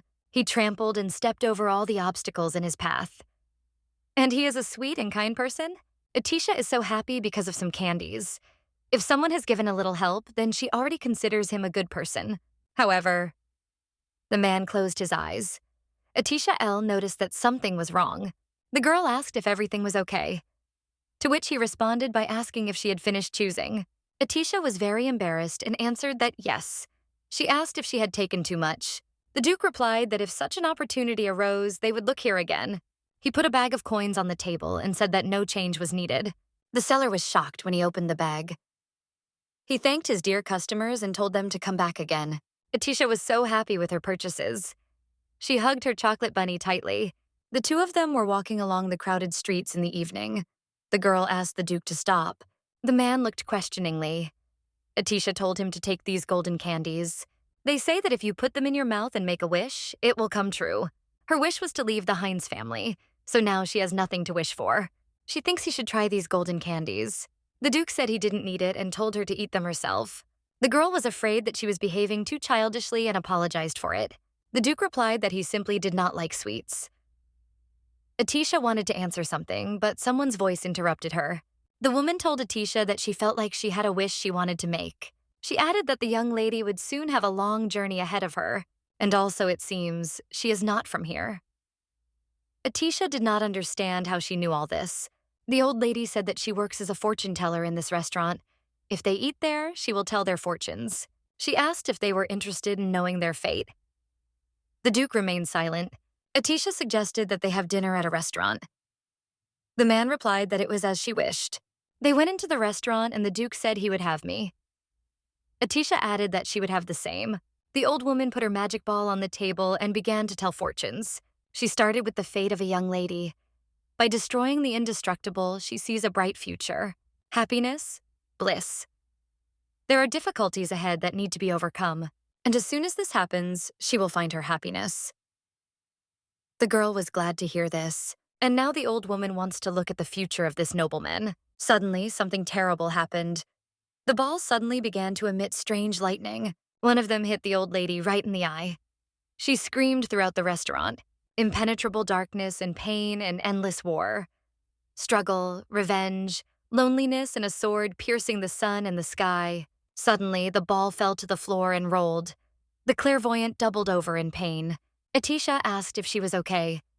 The woman replied that it was a terrible fate. She asked her to forgive her and ran out of the restaurant, away from them. Atisha was curious what it saw that made it run away so quickly. Cayenne said that he didn't think it was a real prophecy and she shouldn't worry about it. It's nothing but a play on words. Anyone can do it. He asked her to look at the ball. This is the ball that scammers use. Atisha was very surprised by this. The man added that a real fortune teller would not work in such a place. He suggested finishing the meal and leaving. The girl was a little worried. It seemed like it was all a lie, but hadn't she said good things about her fate? Does Cayenne have secrets from her? Will he share them with her? Duke of the North. A war hero and a man who abandoned his mistress to save his future wife. All she knows about him are rumors and unobvious things. Now she realizes that she knows nothing about Cayenne. What kind of person he is? What was his life like before her? What does the guy think about? What does he want? Atisha wants to know everything. The girl wanted to start eating, so she began to pray. It seemed to her that all her wishes had come true. She thought she would just have to wait until the day she died. But the longer she was around him, the more she wanted to know about him. The girl decided to take one of the candies from the basket, and then Cayenne asked her, "Didn't Atisha say she had no more wishes?" The girl smiled awkwardly as she unwrapped the candy. Miss replied that she thought it still remained. Is that strange? The Duke exhaled and said that not at all. The girl's cheeks turned red. Atisha put that same golden candy in her mouth and thought it was very tasty, sweeter than she thought. The girl asked her to fulfill her wish. The next day, Atisha and Duke Cayenne came to the portal that would send them north. They stood on it, and Atisha said she hoped they wouldn't worry. Cayenne replied that she shouldn't worry, he had contacted them. They would be met. Atisha closed her eyes from the bright flash of light, and suddenly they were standing in the middle of the snowy mountains. The girl couldn't believe that she was standing in the middle of such beauty, cold and beautiful. This is the land of Duke Vintel.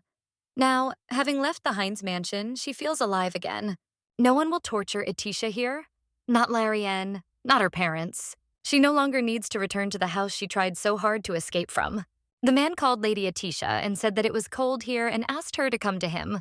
The guy stopped for a second. He remembered how yesterday she had been so sincerely happy about the chocolate bunny. Now she is also sincerely and childishly happy, either because she is in the north or because she is far from the Heinz house. Behind him, the Duke heard the voice of his assistant Val de Prame. The man turned and saw Judith running towards him, telling him that he was late and how she had been waiting for him. She suggested that they go to the mansion quickly. The preparations for the banquet were finished. Cayenne pushed her away from him and asked what kind of banquet they were talking about. The girl informed him that the lady had planned a banquet. She had taken care of it after hearing the news of his marriage. The man asked if they were talking about his mother. Dith added that the guests would be arriving soon. Atisha L. looked at them from the side and did not believe that she felt jealousy, but she soon convinced herself that she had no reason to be jealous. That's right, the Duke has Dith. It's okay.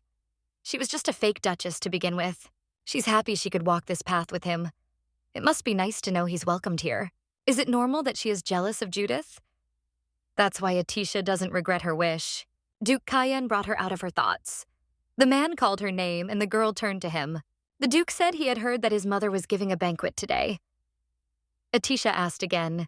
The guy replied that they originally had a day to prepare for it, but they arrived late and there was almost no time left. He added that Atisha should also be present at the banquet and asked if she didn't mind. The girl looked down and said that she would be. She thought that she would soon disappear. The only ones left here are the Duke and Dith. Atisha should be grateful to Dith. If the Duke hadn't had to find the fake Duchess, she would have stayed at the Heinz estate. The girl stated that she would attend the banquet as the one who would become the Duchess of Wintel. Val de Prame told the Duke that they needed to go to the banquet as soon as possible. Cayenne of Wintel said that it was good and asked if anything had happened while he was away. The assistant replied that he had carried out all his instructions. The Duke ordered him to come to him when the banquet was over. There is a special task for him. Val de Prame declined and said that he would do as he pleased. The Duke followed the carriage. Atisha was already looking forward to seeing Wintel's estate. The carriage moved. They rode along the road through a dense and snowy forest. Atisha, looking out the window, thought that the view from the window was very beautiful. She turned to the Duke and asked what kind of mountain it was. Cayenne didn't understand what she meant. The man looked out the window and the girl pointed to a huge mountain. Cayenne of Wintel replied that she would understand when they arrived there. The girl looked more closely and was very surprised. It turned out that it was not a mountain, but the Wintel's estate. The carriage arrived at the castle. The Duke opened the door and offered his hand to Lady Atisha. The girl offered him her hand in return, but it was not Atisha, but Judith. She thanked Duke Cayenne. The man abruptly removed his hand and rudely called her by her full name. The girl blushed a little. She said that she had to go. The lady told her that she had bought her a new dress. The girl noticed that the lady takes good care of her. Sometimes she even gives her something. She turned to Baroness Atisha and said that they would see each other at the party. Atisha blushed a little at her words and began to get out of the carriage. She asked the Duke if Dith was also invited to the banquet. The man replied that his mother had given Dith special permission. Atisha was sad. A mother who cares for her son's mistress like an azalea. Well, the Duke said that Dith is Wintel's weakness. She still doesn't understand him. They walked to his estate and Cayenne turned to her to say something. The man said he would pick her up before the banquet. Atisha said okay.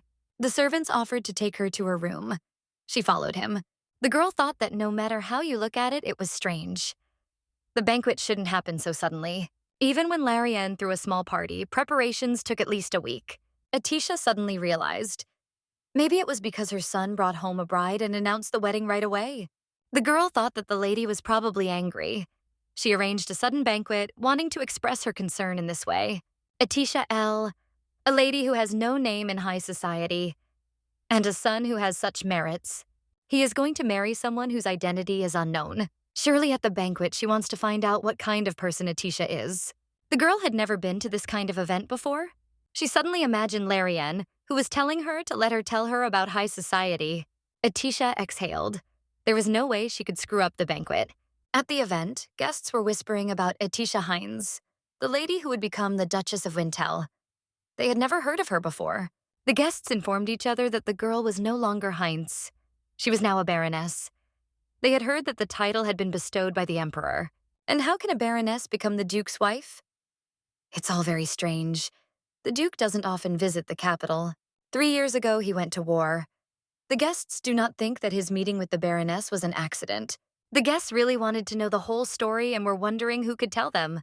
Countess Momad apologized to Madame Cyrillaise and said that she must know much more than they did. Cyrillaise was the previous Duchess. Before her marriage, her name was well known in the capital's high society. After her marriage, she became the leader of the North. In other words, she is the queen of the Northern high society. The lady leaned over and told the Countess that she did not quite understand what she was talking about. The guests continued to have fun and dance. Monmad became nervous. Mrs. Cyrillaise thinks they are all mistaken. Today's banquet is dedicated to the Duke's marriage. They wanted to share this happiness with them, so they arranged a banquet. Cyrillaise hopes that no one will fuss over rumors during the holiday. Suddenly, it was announced that the Duke of Cayenne and Baroness Atisha L. had arrived for the celebration. The guests dispersed to make way for them to see Madame Cyrillaise. Cayenne of Wintel bowed his head and asked his mother how her health was. Atisha bowed, introduced herself, and said she was glad to meet her. Mrs. Cyrillaise looked at her with disdain, and Atisha thought she seemed furious. The girl glanced at the Duke out of the corner of her eye, but he stood calmly, smiling slightly. She mentally asked the Duke if everything was okay, but then the lady approached her. She greeted her and said that she had heard that Atisha was going to marry her son. Atisha smiled and said that the Duke had accepted her proposal of marriage. Mrs. Cyrillaise did not understand what the proposal of marriage meant. The girl explained that she was the first to propose marriage, and the Duke agreed. The Queen immediately said angrily that this was simply unbelievable. Atisha realized that she had said something wrong. She turned to look at the Duke's face at that moment. He remained smiling. The girl did not understand why he was smiling. Maybe the Queen would trust her and let her stay? The girl forced herself to think what to do. Atisha clenched her fists tightly. She knew she had to prove herself. A celebrity always attracts attention, and the words she says will reach everyone's ears. Atisha L. offered her hand to the lady and asked if she had the honor of inviting her to the first dance. Usually the partner for the first dance is chosen from the family, and for the second, from the lover. Inviting her to the first dance shows that she wants to be part of her family. Even if Atisha is rejected, she will be able to dance with the Duke. If she dances with him, she will be able to attract attention to herself, to such an extent that no one will be interested in his mistress. The lady replied to the Baroness that this was a stunning proposal. Atisha L. thought she would say that. Cyrillaise kept thinking about asking for the first dance with her. But then, unexpectedly, Judith entered the hall and all attention fell on her. The guests began to gossip that this girl could be the very same mistress of Duke Cayenne. People didn't understand why she was there. They thought that maybe someone had invited her. Judith approached Ms. Cyrillaise and thanked her for inviting her. The Queen replied that she was pleased to see Judith at the banquet. Atisha thought that she had been invited by none other than Mrs. Cyrillaise. She did not accept the Baroness's offer to dance, but immediately decided to greet her mistress. Grandpa was upset because it was supposed to be a celebration in honor of the marriage. The Duke helped her sever all ties with the Heinz family, and in return, she was to become a false duchess. That was their deal. But now the lady greeted Judith in front of everyone. This means she can be close to the Duke. The perfect plan. Does he really need a fake duchess? Now everyone looks at her as if she were a lonely island in the sea, a distant island that no one would even think of setting foot on. Her role ends here. If only she knew it would end this way. But she was stupid. She hoped that some candy could fulfill her wish. Atisha felt that she was hurt, bitter and unpleasant. Suddenly, the Duke turned to his mother. The man said that she had invited Judith thoughtlessly, and it had not occurred to her that Atisha would be unpleasant. Cayenne added that she should explain herself to the guests. The lady replied that she could not afford it. Duke Cayenne asked her once again to clarify this misunderstanding. Atisha was surprised that the Duke stood up for her. The girl looked at him, and in response, the Duke only hugged her tighter. The invitees continued to wait to see what would happen next. The lady nevertheless answered that it seemed it was still worth explaining. She raised this child as her own. Even though she is a commoner, she sees Judith as her daughter. That is why she is here. Atisha L. was shocked and did not understand what it all meant. Cyrillaise continued the story. When she learned that Cayenne had decided to get married, she felt it necessary to invite Judith to this banquet. Cayenne is her son, and Judith is her adopted daughter. It is normal for the family to gather together on such a beautiful day. The public was shocked. They thought that Judith was Cayenne's lover, but not her sister. She then moved on to Baroness Atisha, who apologized for any embarrassment this might have caused her. Ms. Cyrillaise quietly added that she was happy to learn of Cayenne's marriage. Atisha couldn't believe it. The woman said she couldn't sleep, so she suddenly threw this party. Besides, Cayenne arrived here a day later than planned. She was very worried. Finally, the lady added that she was sorry. She had done so without thinking it through properly. Cyrillez extended her hand to Etisha L., inviting her to dance. The girl was glad that the lady was not angry with her after all. Mrs. Cyrillez confessed that she was sincerely grateful for her desire to marry her son. She will be happy to dance more than the first dance. The girls came out to the middle of the hall. The guests didn't even know that it would be like this.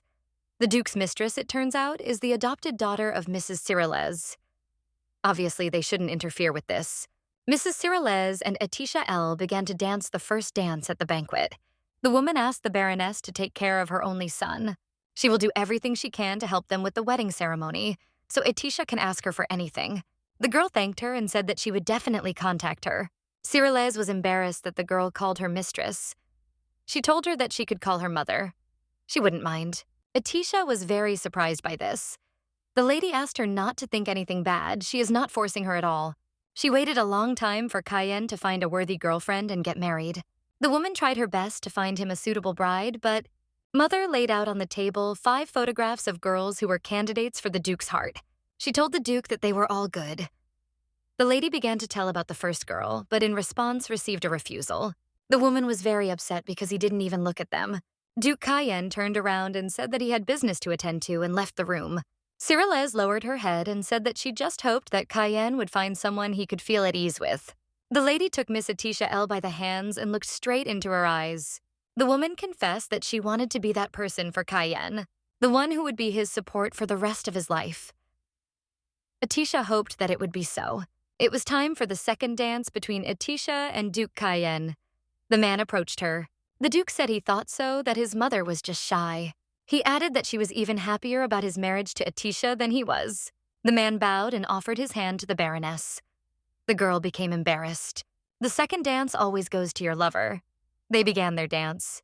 Etisha told the Duke that she was surprised. She thought his mother was strict. She didn't think she would be treated well. The Duke replied that it only worked within the family. Etisha realized that the reason why Mrs. Cyrillez was treating her so well was because she would become her son's bride. But if it turns out that the marriage was a sham, the lady will not tolerate lies. Etisha L. closed her eyes tightly and told herself that this should not happen. The couple finished their dance, and Etisha took a small bow to the audience. Rumors quickly spread among the guests about the commoner who had been taken in and raised by Madame Cyrillez. They discussed what Madame said, that she had taken her in. Judith was not a pet. People noticed her beautiful hair and said that they too would like to raise such a commoner. But it was clear what would happen next if you let such a person under your wing. One woman said she didn't know what she was doing, but she was clearly causing trouble for the Duke of Cayenne. There were rumors that she was his mistress. They won't know the truth. Maybe she tricked the Duke and became his mistress. The girl stood there in tears. Miss Monmad came up to her and asked what had happened. In response, she heard only the Duke's name. When Judith turned 12, she became the adopted daughter of Mrs. Cyrillez. Since then, she grew up in the castle with Cayenne, like brother and sister. Duke Cayenne was educated as a nobleman. But Judith could not be near him because she was not from a noble family. She and Cayenne were so-called brother and sister, but while the boy became the ruler of the north, Judith continued to sit locked up in the castle. Cayenne's heart was like a cold wasteland. No one could melt it. Previously, he was not interested in relationships with any of the girls. And then Judith thought that it meant that she would be the only girl next to him. She used to think so. But now everything has changed when this Etisha appeared. Mrs. Cyrillez invited her to the banquet. She felt that the time had come to announce to the people that she and Cayenne had sworn to be siblings. But the first dance at the party, and even the second, did not become her star dance. Monmad told her to look, but Judith continued to stand there without moving. Tears were about to roll down her face. She kept thinking about being with Cayenne for so long. Monmad found it funny that the commoner was ignoring her words. After Mrs. Monmad received no response, she began to shout that this was impudence and ask if Judith had gone deaf. She unfurled her fan and slammed it into Judith's face with all her might. The girl screamed about how dare she ignore her. Did she really think she could call herself the Duke's daughter? Judith clutched her burning cheek and still didn't understand why she had been hit. She started calling out for Cayenne and Mrs. Cyrillez, but Monmad had already swung at her, shouting that it was a shame and a disgrace. She ordered her to kneel down and beg for her forgiveness right now. Suddenly, a man stood in front of Judith, covering the girl with his body. He asked her to calm down, saying that today was such a wonderful day. They are at Wintel Castle, at a banquet for the Duke's wedding. He asks if she really plans to beat up Mrs. Cyrillase's adopted daughter on such a day. The girl couldn't believe that Judith was defending Marquise Hexion. Judith herself couldn't believe it. The man said that Monmad shouldn't bother punishing her. He would handle it himself. Mrs. Monmad didn't even know what to answer, so she simply remained silent. Hexion leaned closer to her and said that he was worried that Lady Monmad would ruin her beautiful fan. Hexion grabbed Judith by the arm and forcibly pulled her down the castle corridor. The girl did not understand at all what was happening. Suddenly, the Marquis stopped. He turned to her and told her that she should go back. Judith froze, not understanding what he meant. She looked at him closely and thought that he seemed very handsome. Those red, blood-like eyes and ash-blonde hair. If Duke Cayenne looks like he came out of a fairy tale, that Marquise Hexion is like a demon who seduces people, Judith asked again. The man replied that there was a place where she was expected. She replied that she had been invited by Mrs. Cyrillase. It was the first banquet in her life. Hexion took her chin and asked what was up with her expression at the Duke's wedding celebration. He added that she looked pathetic. She did not answer when called. The girl abruptly removed the Marquise's hand and shouted that she already knew it. Hexion said that he didn't know why the lady invited her to the banquet. The Marquis added that, sad as it was, someone like her could not stay here. The girl asked all this because she was a commoner, and in response, Hexion laughed loudly. Miss Judith asked him what was making him laugh so much. Hexion replied that she was not prepared for anything. If she is Mrs. Cyrillase's adopted daughter, then she should behave accordingly. And if she is Cayenne's lover, you must play your role. The man told her she couldn't stand it. He asked if she had seen the elite at the banquet. This is what the battlefield is all about. So she better get back. Judith started screaming for him to tell her how to become Cayenne's favorite. How to become a duchess. Meanwhile, at the banquet, Atisha L. met new ladies. One miss welcomed Atisha to the northern lands and invited him to come to their estate when time allowed. Another girl invited her to a tea party. Atisha thanked her and said that she would definitely come. Her face was flushed, and it seemed she had overindulged in wine. As expected, it had been a tough day. She thought that Judith was the Duke's mistress, but it turned out that she was the adopted daughter of the lady and Cayenne's sister. Royals usually don't mix with commoners, especially important figures like the Duke. The girl understood why Duke Cayenne had said that about Judith. She remembered his words about Judith being Wintel's weakness, the existence of which had to be hidden. Atisha was curious why Mrs. Cyrillase decided to raise her. Is there anything she doesn't know? There are probably a lot of things. After the banquet, Mrs. Cyrillase approached the Baroness and said that she had looked good today. The girl thanked her, calling her mistress. The woman had already started to say that she could call her mother, but suddenly she faltered. Atisha asked again if it was true, but the lady replied that it was nothing and asked her to pretend that nothing had happened. Miss did not expect to see the strict Mrs. Cyrillase from her gentle side. The girl was embarrassed and thought it was very cute. She apologized, saying she was sorry, and called the lady Mom. Cyrillase froze in surprise.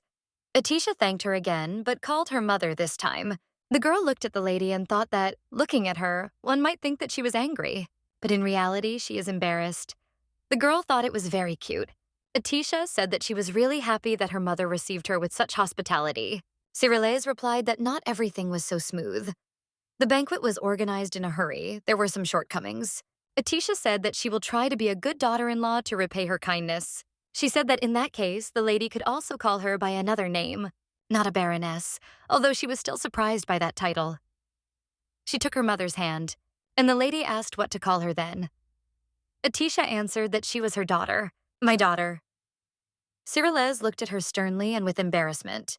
The lady snatched her hand from Atisha's hands, but immediately realized and began to ask for forgiveness. She saw Cayenne coming towards them and said that she had to go. She had so much to do. We need to prepare for the wedding. And the wedding dress and the bride's decoration? All this has been in the Wintel family for generations. It all needs to be taken care of. They must organize a lavish wedding celebration that will go down in history. Cyrillase added that it was already late and suggested discussing it over tea tomorrow. The woman was very embarrassed, but Atisha became more and more touched by this each time. At the end, she called her daughter and immediately decided to leave the room. The Duke said that a daughter-in-law appeared, and they immediately stopped paying attention to his son. Atisha calmed him down and said that his mother was very worried about him. The man looked at her carefully and added that he was going to introduce her to the castle after the banquet was over. But it seems she drank too much. Atisha agreed. The Duke said that in that case, he would show her to her room. Atisha became embarrassed. The man offered Atisha his hand and invited him to come with him. Kyan said that the mansion was quite big. It was easy to get lost in it. He asked her not to go alone, but rather to take a maid with her. The girl replied that it was good and noted that she still had so much to learn. Duke Kyan said that they were now in the main building, the very heart of the Winter Palace. In the east and west are small wings. They are called Snow Palace and Dark. The girl was surprised by such a strange name for the parts of this palace. Kyan said that the parents live in the snowy one. Atisha suggested that Judith lives in the dark one. The man replied that the dark part was currently empty. The heir of Wintels would live there. Judith lives in a tower outside the castle. It's called the Star Tower. Duke Kyan said that Atisha's bedroom is on the 3rd floor of the main palace. The entire floor is hers. She can safely explore it. Atisha did not believe what she heard. Kyan said that, to put it correctly, this is the Duke and Duchess's floor. They came to a huge door, and Duke Kyan told them that this was her bedroom. Atisha was very surprised that there was only one entrance to the bedroom. In the capital, her room was opposite the Duke's room. Is it divided further? Or did they really share one bedroom? The girl was afraid to find out the answer. The Duke said that since he had already shown it, he would retire to his office. He still needed to study the reports of what had happened in the northern lands during his absence. The man wished her a good rest and left. The girl was left alone with an unanswered question that still needs to be answered. Meanwhile, Judith has brought Hexion to the Star Tower where she lives. She invited him, and the Marquis asked if he could definitely be there. The girl looked down and said that there was no one else here. He laughed and said it looked like Ms. Cyrillez had raised her in a hothouse. If she wants to be like a socialite, she shouldn't behave like this. Hexion added that she did not receive the education due to the nobility, although she uses the highest quality things. The man wanted to touch her things, but Dith cried out that they had been given to her by Mistress Cyrillez and told him not to treat them so carelessly. He looked at her dress and asked if the lady had given it to her too. Miss Judith smiled and said, "Yes, that dress was gorgeous." Marquis Hexion replied that, as expected, she knew nothing. Dith cried out what he meant. The man asked her if she had ever heard the story of the Imperial Canary. The girl looked questioningly. The Marquis began to tell the story. One day, the first emperor found a bird with golden plumage in the mountains. The emperor immediately fell in love with the canary and began to take care of her. He gave her a name, fed her, and took care of her like the apple of his eye. The girl asked what he was getting at. The man asked Judith not to interrupt and to listen to what would happen next. Since the emperor treasured the canary, he treated it with special care. The servants were careful and attentive, fearing that something would happen to her. The bird became more and more beautiful. But one day, something terrible happened. The emperor suddenly wanted to see her soaring in the sky. So he released her from the cage. But no, she couldn't spread her wings and only chirped. Why? Hexion said that it was because she was kept in a cage and taken care of so carefully that her legs became weak and her vision deteriorated significantly. The hawk has turned into a canary, which can only chirp. Judith turned and asked if he was implying that she was like that canary. The man said she was smart. She was lucky that Mrs. Cyrillez noticed her. And because of this, she turned into a bird, imprisoned in a rich cage. The girl cried out that it was all a lie. The lady saw her as a daughter.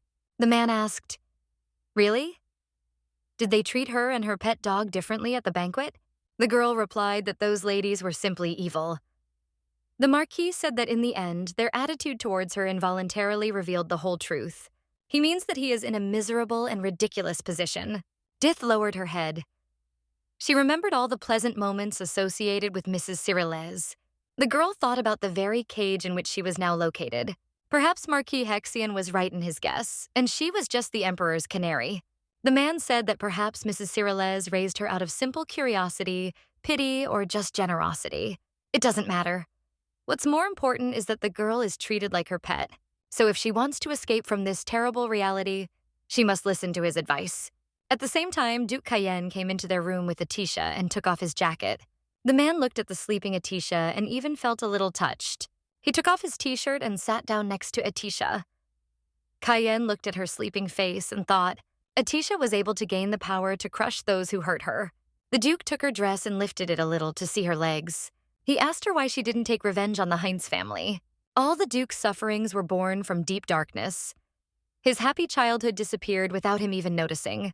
Cayenne of Wintel had to come to terms with a sudden misfortune. He wanted to escape from this terrible reality. He didn't want to be a part of it. He must live, and for everything to work out, he must break ties with the past. The people who brought him suffering. He must take revenge, cut off their heads, burn their bodies, trample their ashes. He must exact merciless revenge.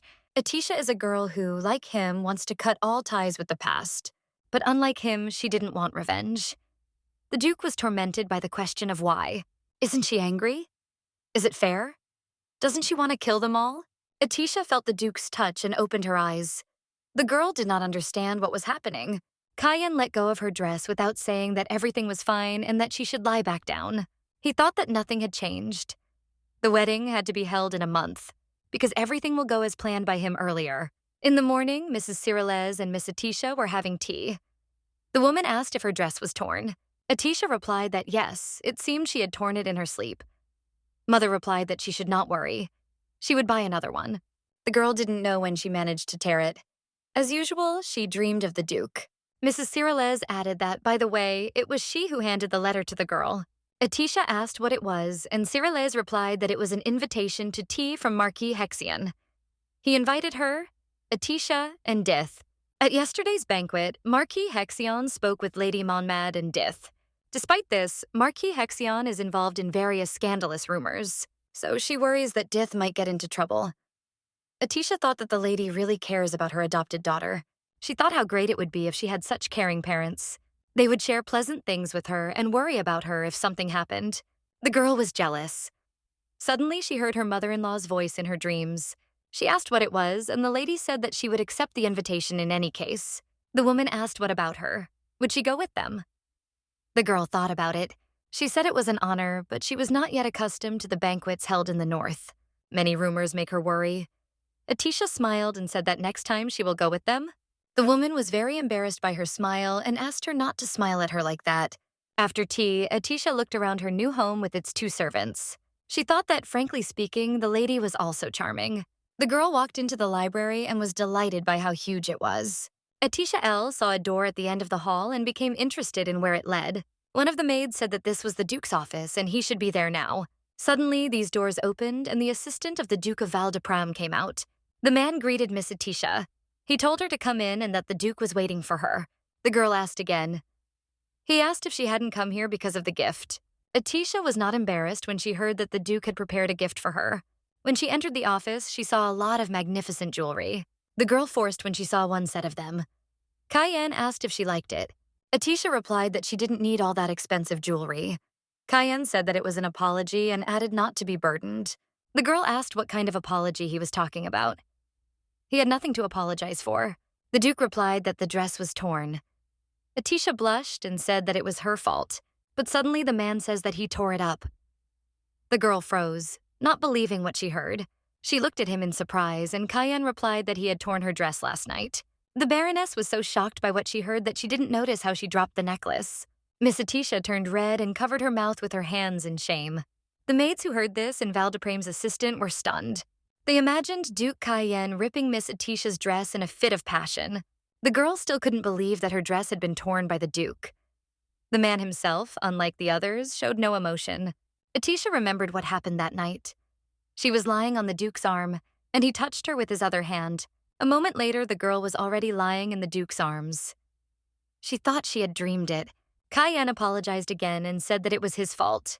He misjudged his strength. Atisha replied that everything was fine and that it could happen to anyone. The man said that he invited the designer. He couldn't help but keep his word. He wants to make amends with these gifts. The Duke asked to accept them. Atisha told her to keep herself in check because people are looking at her now. They might get suspicious if she continues to distance herself from him. Duke Cayenne shows everyone their close relationship. The girl didn't know if it was true about the torn dress. Atisha picked up the first box of jewelry she liked and opened it. The girl was very surprised because inside it lay the heart of an angel. A beautiful necklace, an ornament that she only saw in the fairy tales she read as a little girl. One day, a pink diamond fell from the sky. After this news, the crown prince made 7 ornaments from it. He gave each of them to his bride throughout the week. She cried with happiness when she received such gifts filled with the love of the crown prince. Then they got married and lived happily ever after. Atisha couldn't believe that she now had such an extraordinary jewel in her hands. The Duke said that she seemed to know what it was. It was made from an angel's heart, the very first of the 7. The girl said that this necklace was too expensive for her. The man asked what she was talking about. It's nonsense. It's just a rock anyway. Atisha thought it was a very expensive stone. The Duke chose it because he thought it would suit Atisha. The man took out a necklace and asked Lady Atisha to hold her hair. The girl put her hair back and the Duke put this beauty on her and fastened it. Kyan looked and said that, as expected, it suits her very well. In her mind, Atisha was happy because she had a new trinket from the Duke on her neck and a necklace from the Emperor under her dress. The man asked if she wanted to look at the other gifts. The girl replied that she shouldn't. The Duke still has so much to do.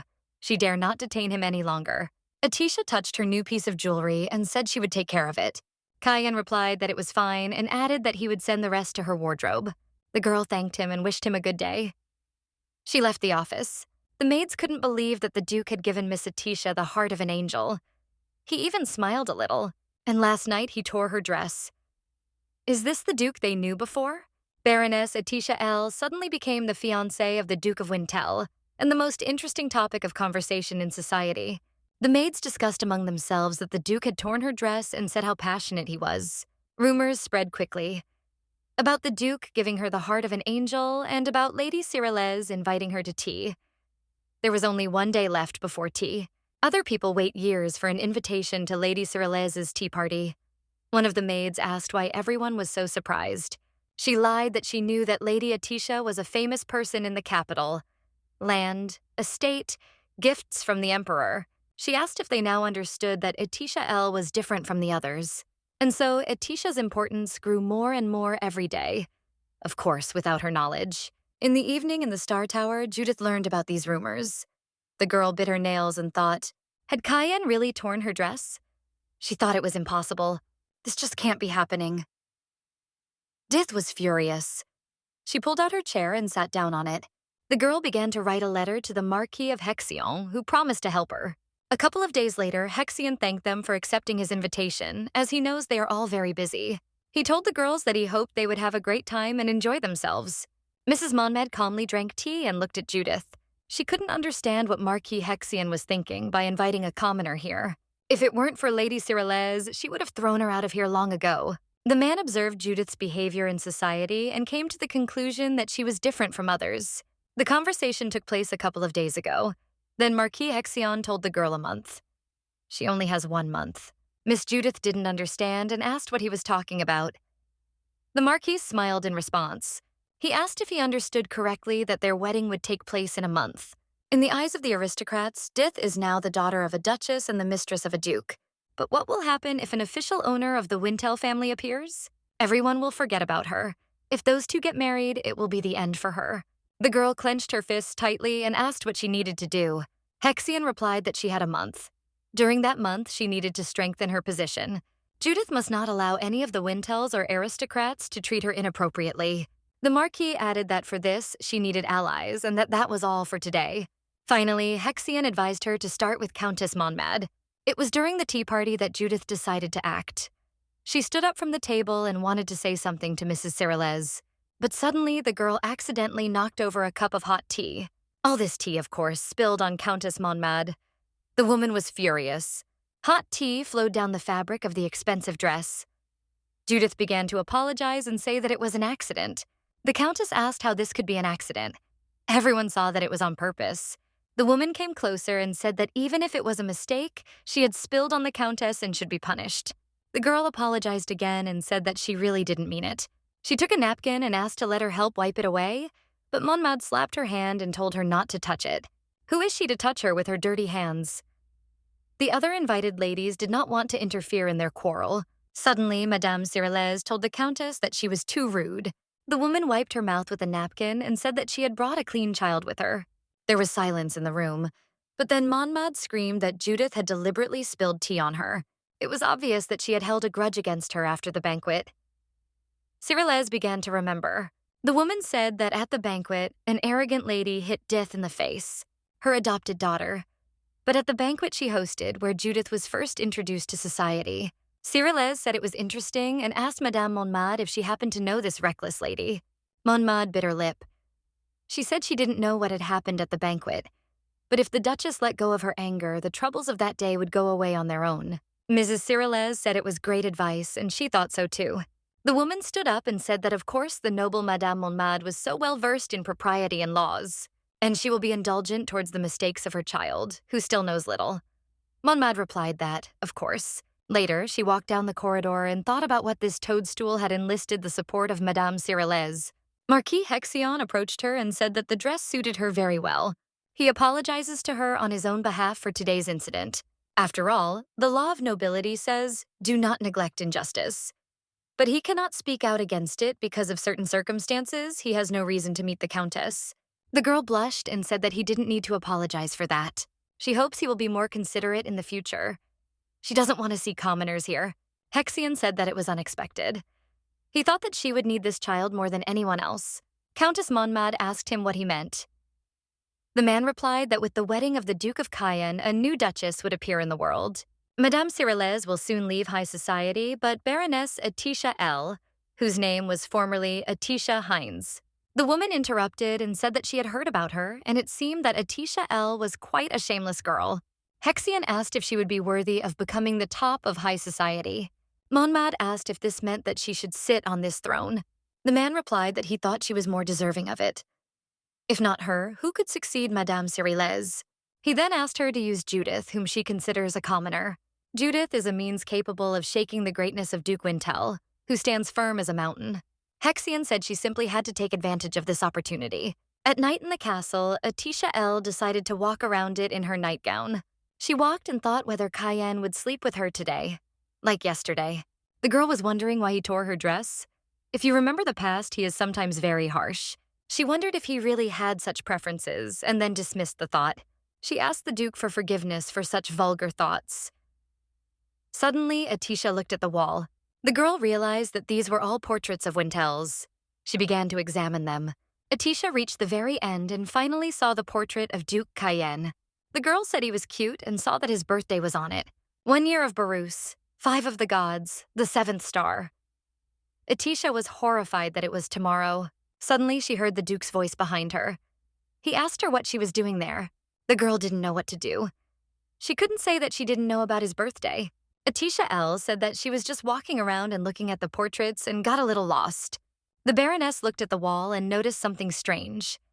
One of the portraits was missing. The girl began to think why it was empty, as if someone had been removed. When she looks at them shoulder to shoulder, it becomes uncomfortable. Duke Cayenne asked where her maids were. The girl hesitated. She said she was only going to go out for a minute, so she didn't take them with her. The man said that she was very pale and asked her to go back to the room and rest. He would call the doctor. The girl replied that she did not need a doctor. Cayenne asked if something was bothering her. She blushed and said that, frankly speaking, she wanted to apologize. She didn't know that it was his birthday tomorrow and that he would probably be holding a reception. The Duke replied that they were not holding celebrations in honor of his birthday. Atisha was very surprised by this.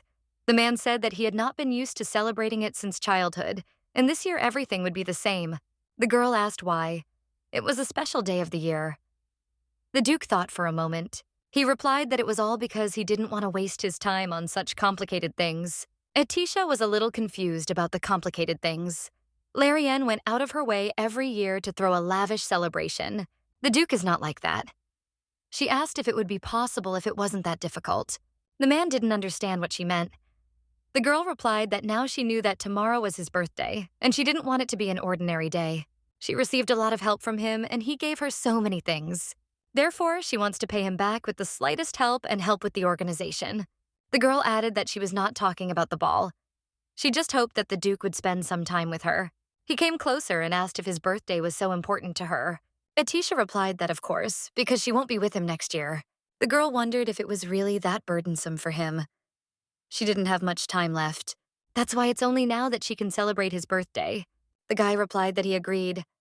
She asked to spend time with him. Atisha L. was very happy and sincerely thanked the Duke. The next day, Atisha was riding in a carriage through the city. She looked at the streets from the window. The girl said that the houses looked very neat, even from a distance, and the roads were in good condition. The headmaid Corta told her that it was because the Duke of Cayenne ordered regular maintenance and inspection every year. Subsidies are provided to the elderly or in case of disasters.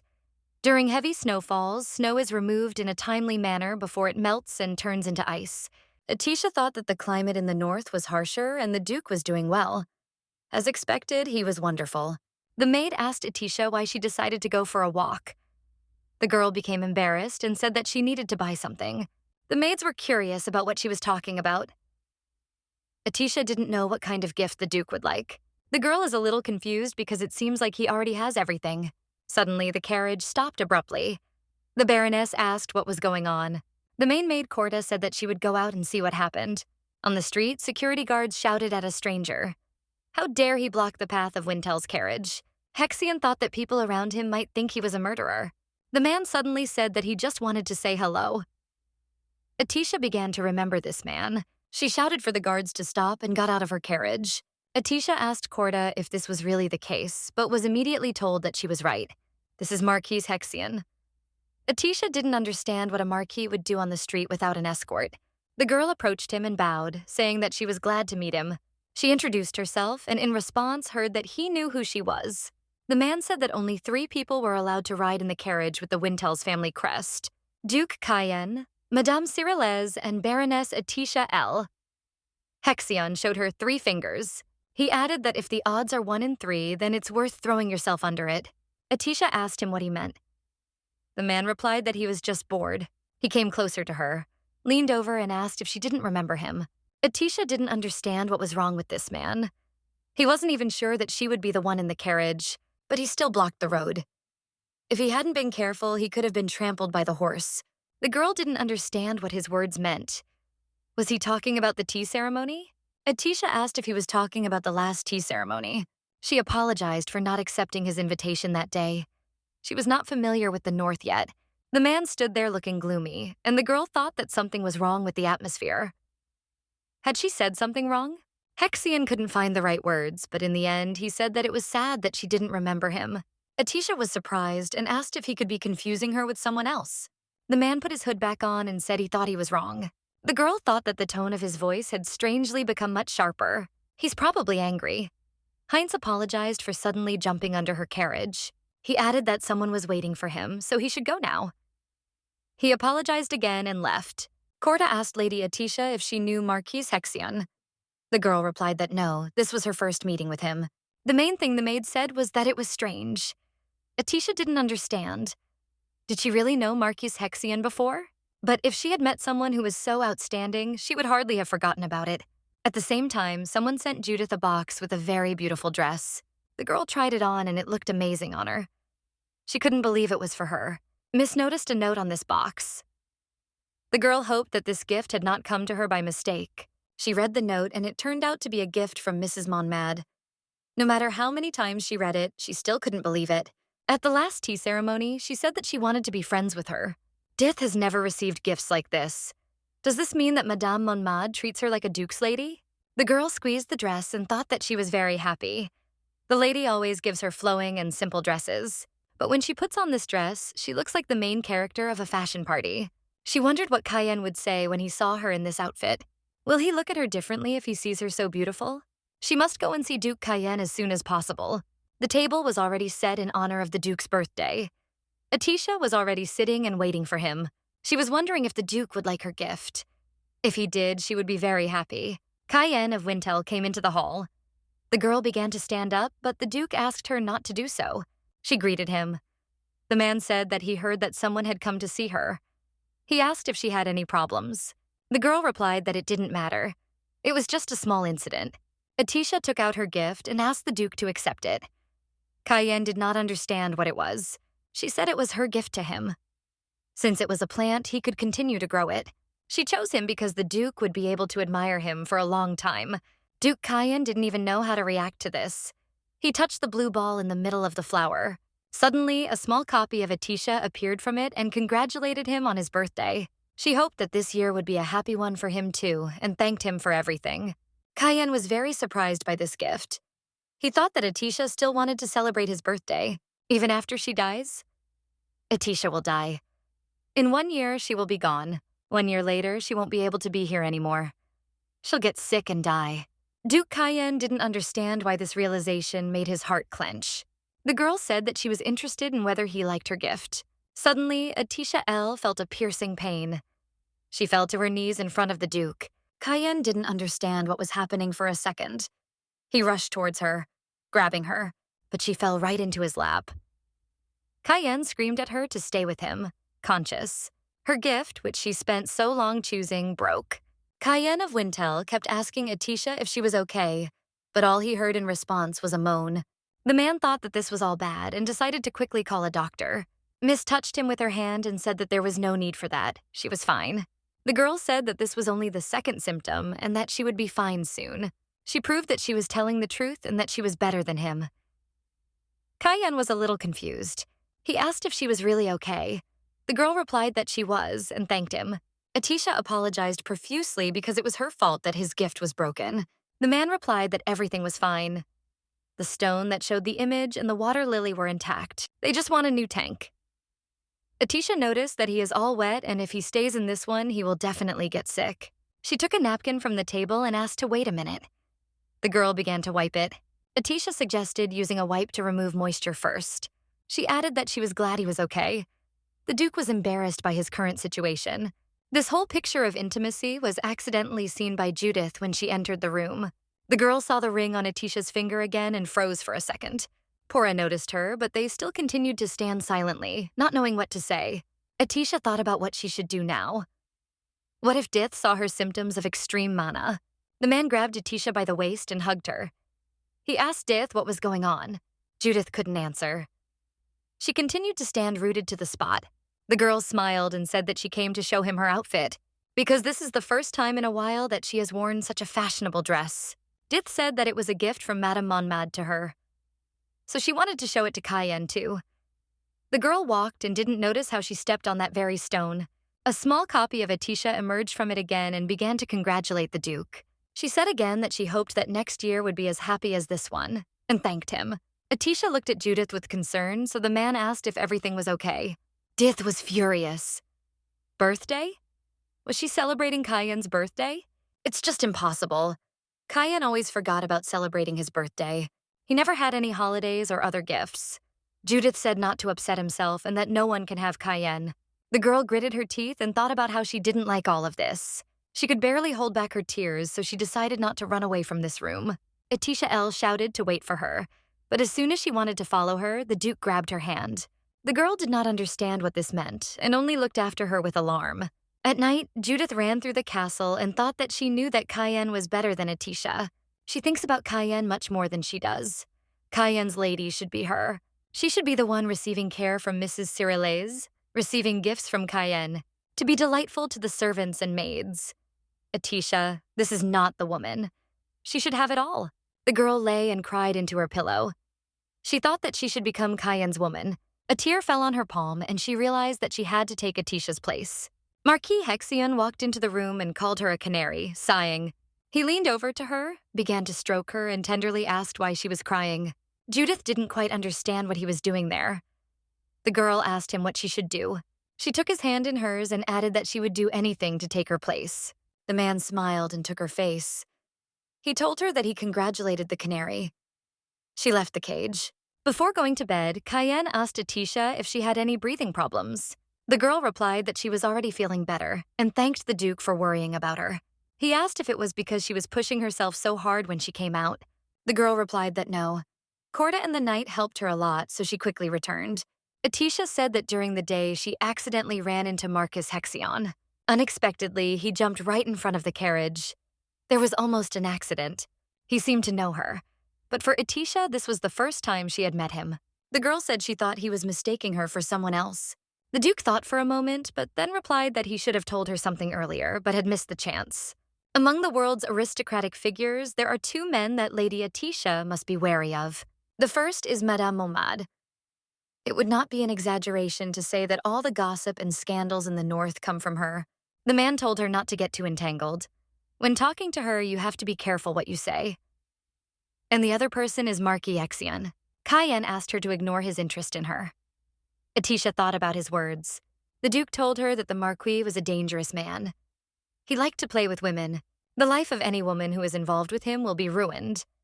Atisha replied that this will never happen. The girl added that she understood and would take it into account. The Duke said that was good. He asked her to go to bed already. She needed to rest. Atisha asked when he would go to bed. Cayenne replied that she shouldn't worry about him and when he went to bed. The girl closed her eyes and thought about what she was going to ask if Dith was okay. The Duke looked at her sleepily and raised his hand to stroke her. But suddenly the man realized what he was doing and immediately removed his hand. A few days later, Atisha was drinking tea and thinking about what had happened. She was concerned that Dith had seen her symptoms of excessive Manny disease that day. But nothing happened in those couple of days. The girl was glad that Judith hadn't run into her. Everything had become too complicated. Suddenly, Mrs. Cyrillez called her daughter-in-law and asked if she was there. The girl shouted that she was there. She gave her a piece of paper and said that it was a list of guests to whom wedding invitations would be sent.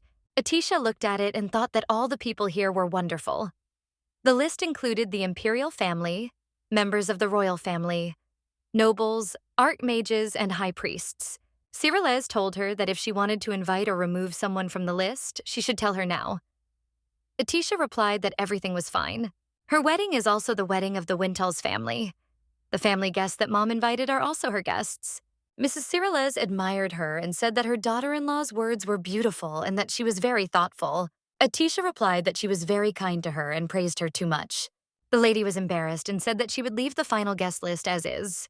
The girl thought that Cyrillez really was the nicest person in the empire. Cyrillez pulled out another invitation and said that she made it just in case. The girl opened it and was very surprised. Cyrillez doesn't know whether she needs it or not, but her daughter-in-law's opinion matters more than anything else. Atisha couldn't believe that this invitation was for the Hines family. It says that the invitation is for Sister Laren, Viscount Hines, and Lady Dorothea. Are they all going to come north? The girl put the envelope back on the table.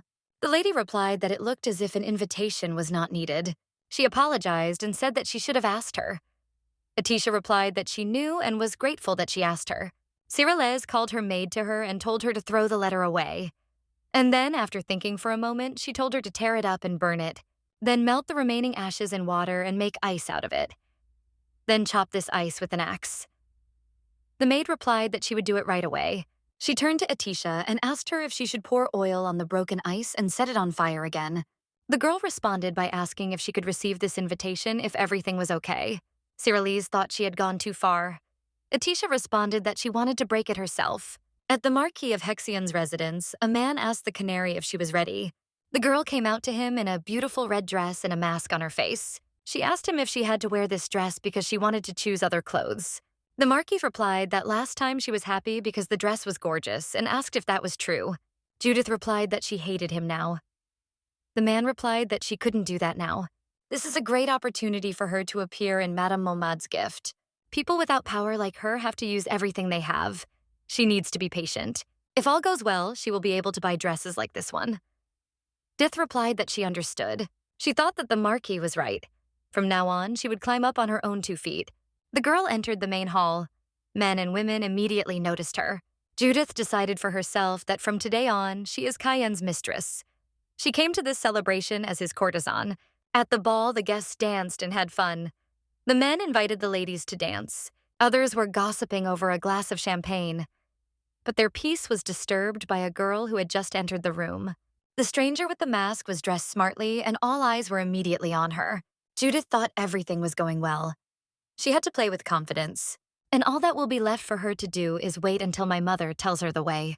Suddenly, the waiter who was carrying the glasses collided with Judith.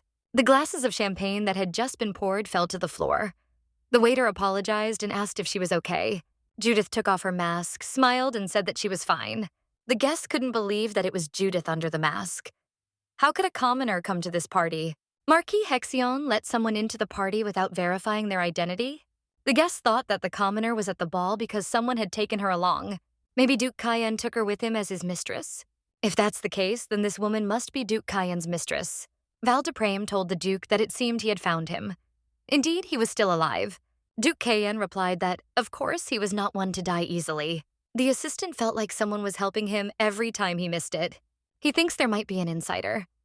Cayenne of Wintel replied that he knows it. The assistant asked again. The Duke said it was true, but they had nothing to worry about, so Val de Prame had better keep an eye on him.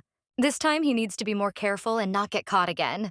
Val de Prame replied that he would do so and left Cayenne's office. The man stopped in the corridor and thought. He thought about what the Duke was counting on in his head.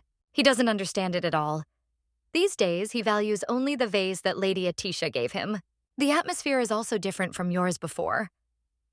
Suddenly, his assistant realized. The Duke pressed the blue ball. Once again, Atisha congratulated him on his birthday and wished him a good year. Val de Prame couldn't believe that this was possible. He thought that if the Duke was really like that, he would change his dog. The next day, Judith hummed a cheerful melody and looked at the huge mountain of gifts. She thought that, as expected, Marquis Hexion was right. Everyone at the party thinks she is Cayenne's lover, so they sent her these gifts. If she wears this in front of others, will it mean she is Cayenne's lover? Someone knocked on the door and asked if she was there. It was Mrs. Cyrillez. The girl was a little scared because she was not expecting her.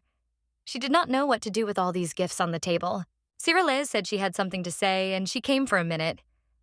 Judith started hiding the gifts and asked to wait a second. Suddenly, the doors opened.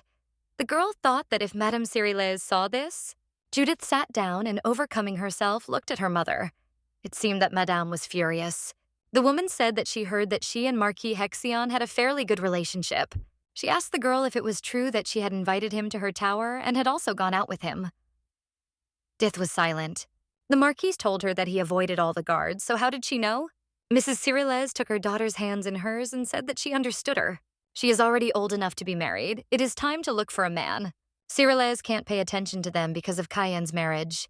The woman said that Dith's problem is due to her ignorance, but she hopes that she will have a happy marriage with a rich and wonderful man, not a noble's concubine.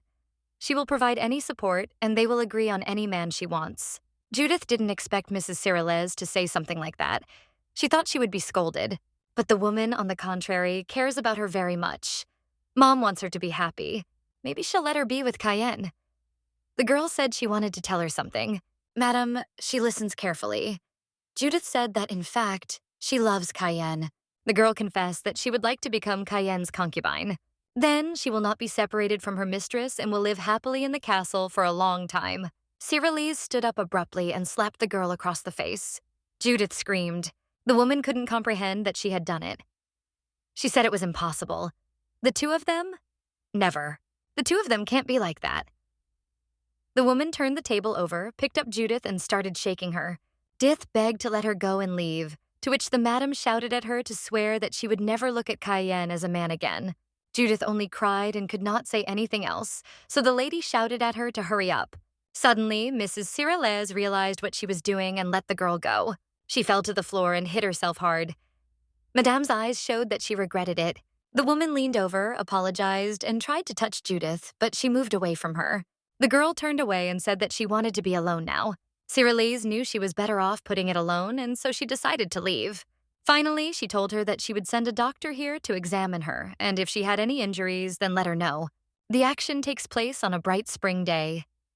The day of the spring festival in the Igniban's empire has begun, and people have begun to celebrate it. Atisha asked again.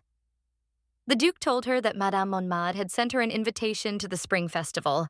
The girl was surprised that in the north, even without spring, there is still a spring festival.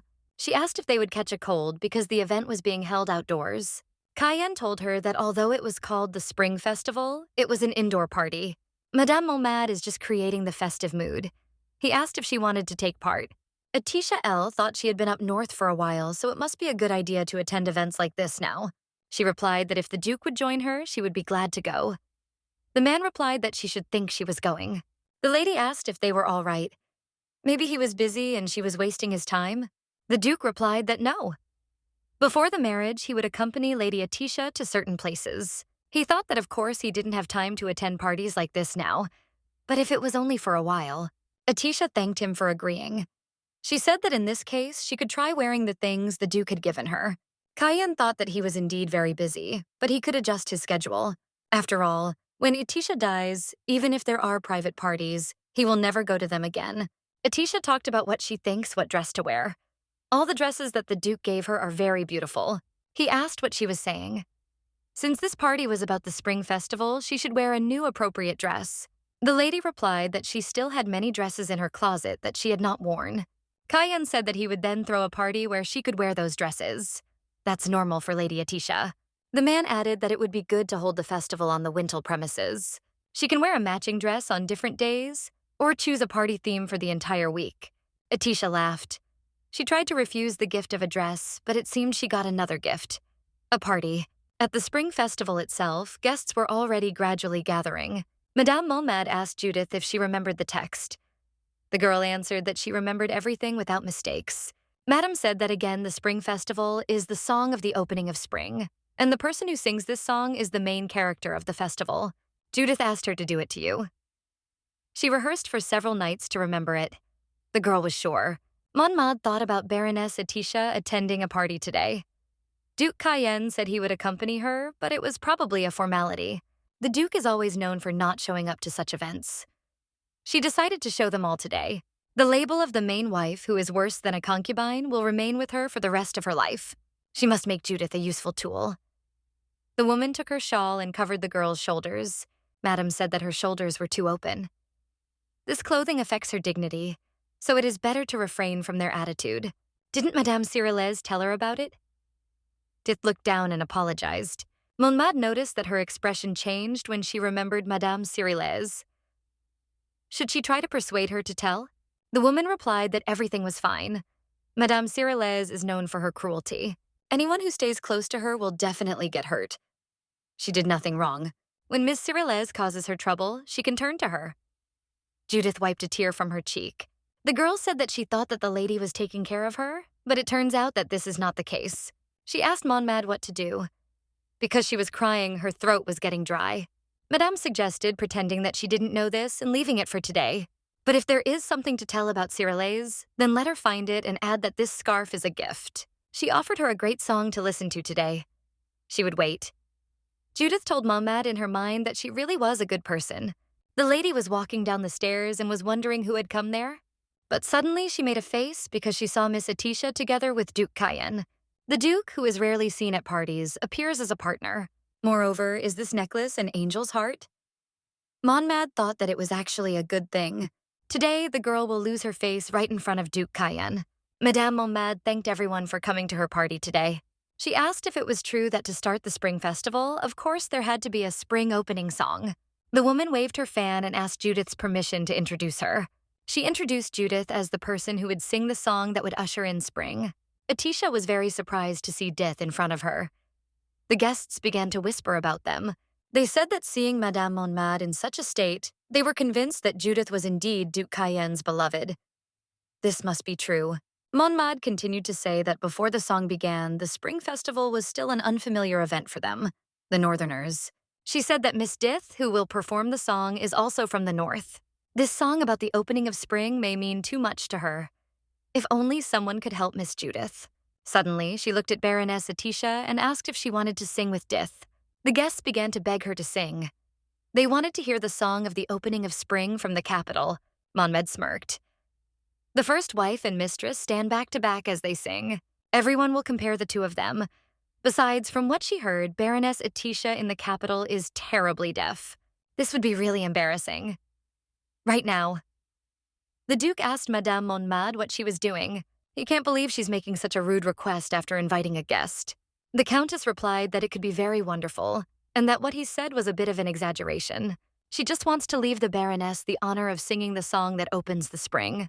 Cayenne asked again if she was really talking about honor now. He asked her to explain what the goal was then. She puts Dith, a commoner, in this glorious place? Monmad said she received an anonymous recommendation. They said that her singing skills came to her in the same way as a canary. The man said she intended to take advantage of Diths, who knows nothing, in order to slander Miss Atisha. The same applies to those who support the Countess. The Duke said that from start to finish, he suspected their intentions behind this situation. Atisha L. took his hand and said that she thought everything would be okay if she sang.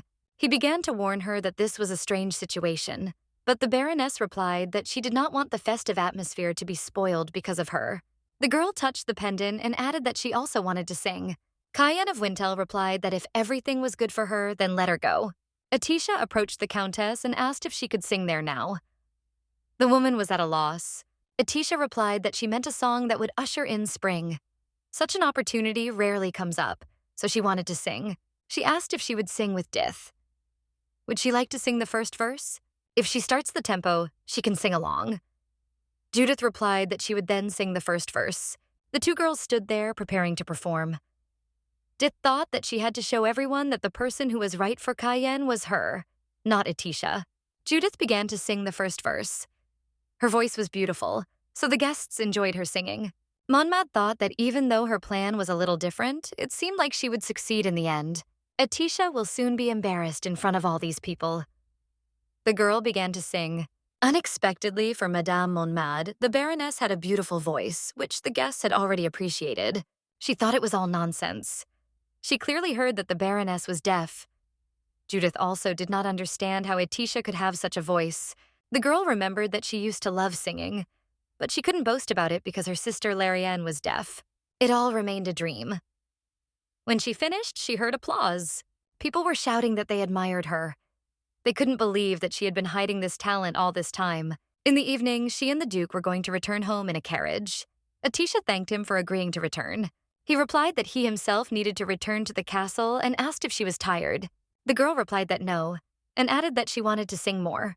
Atisha wants to sing her heart out in an open space like a castle, without any breaks. The Duke tapped on the window to get the carriage moving and told the girl that he would take her to a place where she could sing her heart out. After some time, they were still driving. They were driving through a snowy forest. At last they arrived. The Duke opened the door and got out of the carriage first. Atisha also followed him. The man gave her his hand and suggested that they go together. The girl froze. She saw what beauty was waiting for her on the other side of the road. Atisha asked Cayenne what this place was, and he replied that he lived here when he was little. He reminded her that she said she wanted to sing freely without interference. There was no one in this place. The Baroness smiled and looked at the Duke, realizing that this was his secret place. The man said that he would always help her and invited her in. When they entered, the girl was delighted by both the simplicity and luxury of the place. She kept saying how beautiful it was. The Duke said she knew it was quite small. He added that if she felt uncomfortable here, she could return back to Wintel Castle. Atisha L countered and said that she really liked the place. She was just surprised for a while, and so she didn't know what to say. Although she doesn't know whether it's strange for him to hear this or not, but for some reason she feels very comfortable and cozy in this place. The girl took it upon herself to open the window. When she opened it and looked at the view from it, she finally said that she really liked it. Duke. I said that when he was young, he often trained with a sword alone in the forest. When she mentioned a place without any obstacles, this house was the first thing that came to his mind. It was a place he had even forgotten about for a while. But when he listened to her singing today, he suddenly remembered. The girl was embarrassed because he said that he remembered the place precisely because he heard her sing. The Duke continued that fortunately she likes it here. She can come and use the house whenever she wants. The girl thought that now it was like an abandoned house, and she really wanted to sing in it. She began to sing, and her voice began to spread throughout the house. Atisha was a little embarrassed and couldn't be happier that she could sing again. Cayenne of Wintel listened to her attentively. Meanwhile, at the Hines estate, Larienne became hysterical. She broke a cup and screamed. She told her to believe in her. She knows how to do it herself. Then why can't she see Atisha yet? Madame Dorothea was taken aback by her daughter's sudden change of mood and sudden question. Larienne fell to the floor, clutching her head and just screaming Atisha's name. A beloved and sweet doll that lives and exists for itself. A doll that you will never get tired of. Atisha has been in the north for 2 weeks, but she still cannot contact her. Mom asked Laurie first of all to just calm down and talk calmly. She wanted to touch her daughter, but she hit her hand. The girl screamed that Tisha was only hers and should be on her side. Mom thought that after she comforted her for a while, she would be fine.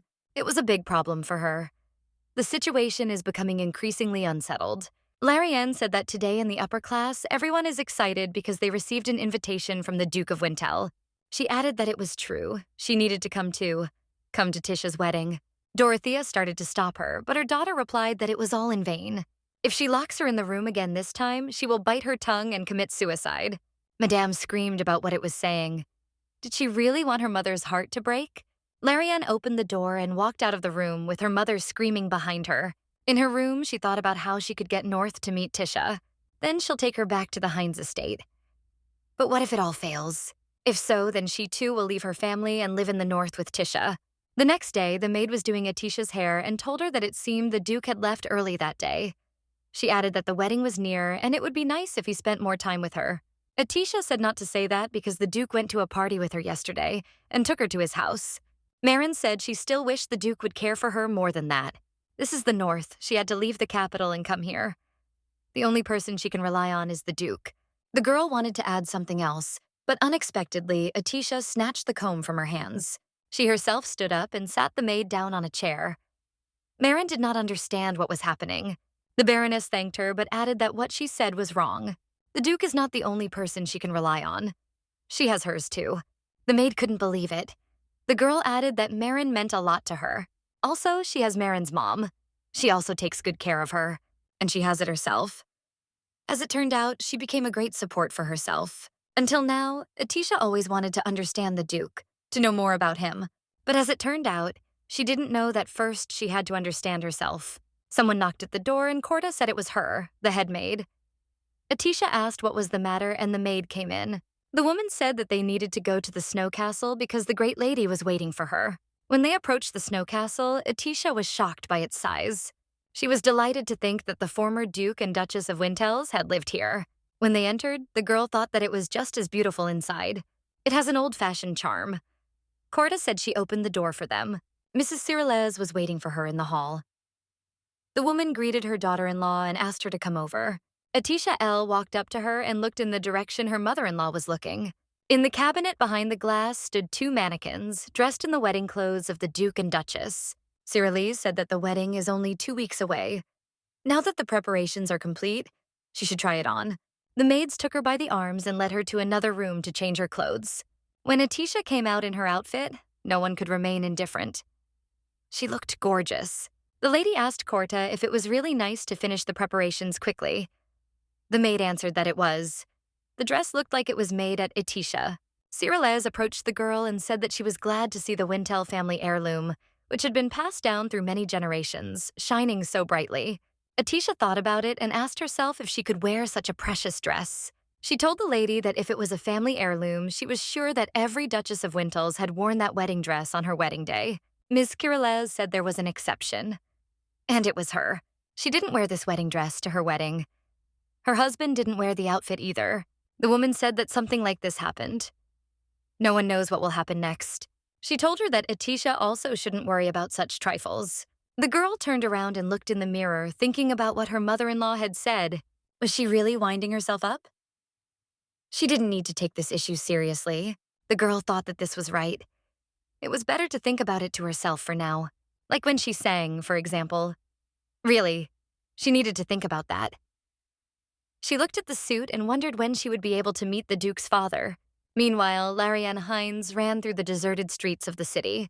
There was only one thought in her head, that in the end she would meet Atisha. Suddenly, she collided with some guy and hit herself very painfully. She shouted at him that he was crazy. How could he hurt the precious body of a noblewoman? The girl added that he should open his eyes when he walked and ran away. The man didn't answer her and only looked sternly after the stranger. When Laren ran to the portal that would send her north, she gave a bag of coins to the servant for the work done. Unexpectedly, she overheard an important conversation. Someone told Carls that it was time to go. He asked if it was time already, and a little later agreed that they needed to return to Wintel. Laren knew the name. Carls Wintel. He was the father of the Duke of Cayennes. Laren didn't show at first that she knew him and simply stood there watching. She wondered if they followed him. Would they be able to easily contact the Wintel family? It was impossible. Why should she follow him secretly? The girl took off her coat and told herself that she was Laren Hines. She didn't have to be so pathetic. Laren walked up to the man and said it was rude. He turned around. The girl said she was Laren Hines of the Hines family viceroyalty. She is also the older sister of Atisha's, who will soon become the Duchess of Wintel. The man turned around and without saying a word, walked away in the other direction. Laren didn't understand what it was at all. Why does he look down on others? He is already black and as tall as a pole. The girl thought about it. She remembered how she had recently run into a man while running to the teleporter. The man she had met in the alley earlier looked like a pillar. Could this man be the previous Duke of Carls? Does that mean he ignored her? Like the previous Duke, he did it on purpose. Laren approached him again and said that she was sorry about what happened in the alley earlier. The girl added that she was in a hurry then. That's why it happened that way. Carlos Vintel replied that he had never been in such a place. Laren was surprised and said that it had only become clear now. The man replied that their faces were simply identical. That was the whole secret. Laren said that since they met, it was fate, and asked if she could go north with him. I also have nowhere to stay in Wintel until the wedding day. Carlos Vintel replied that she could stay at the Wintel castle until the wedding day.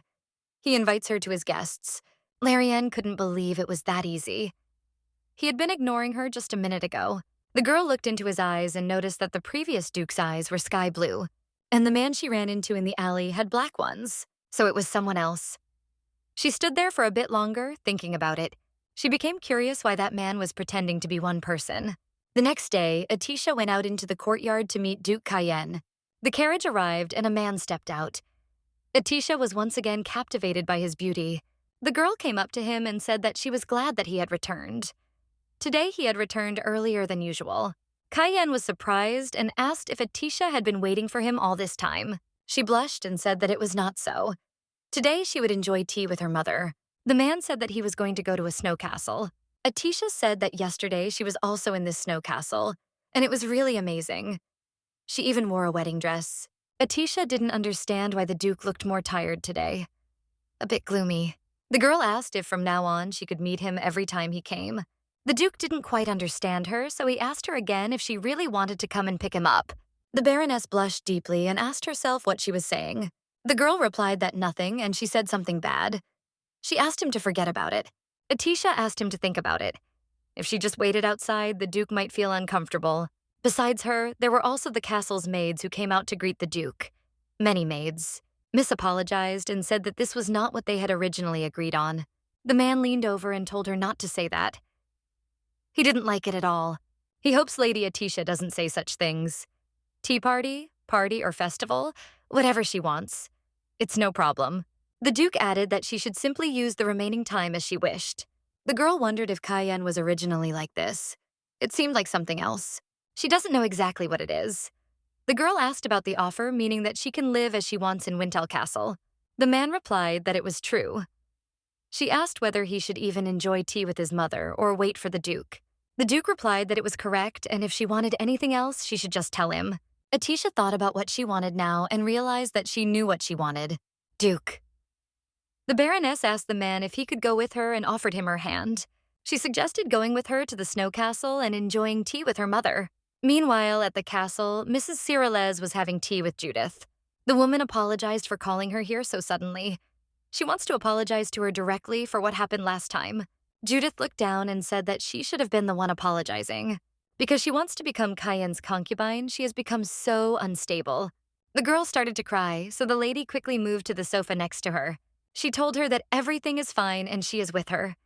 She can fulfill other requests, anything or anyone she wants.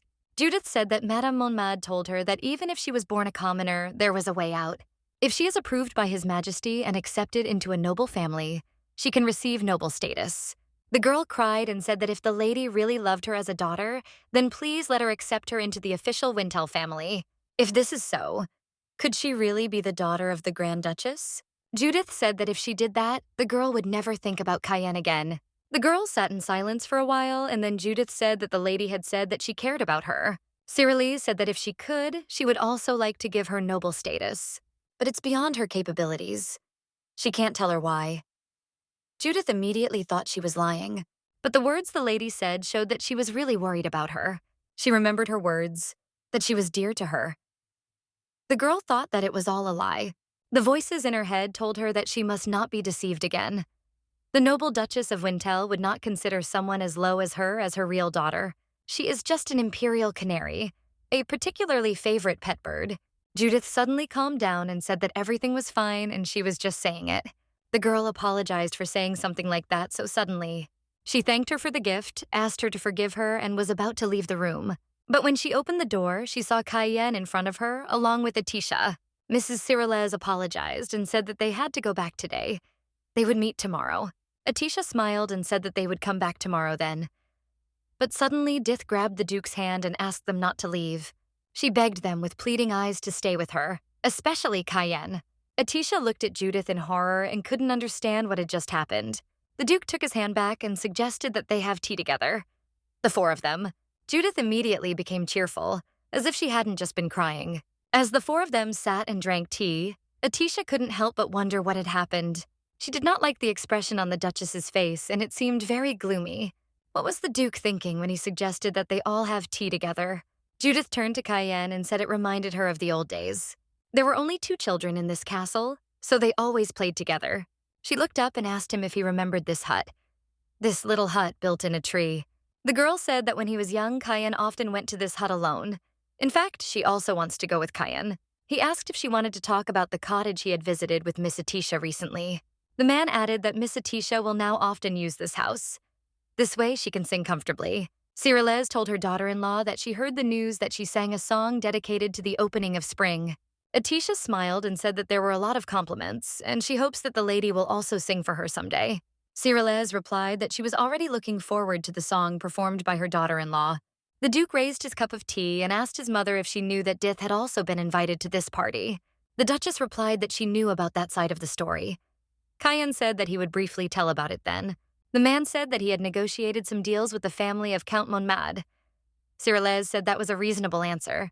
Judith couldn't help but scream, asking what it was. Was he breaking the deal with Count Monmad? Countess Monmad had done nothing wrong. She sang because she wanted to sing.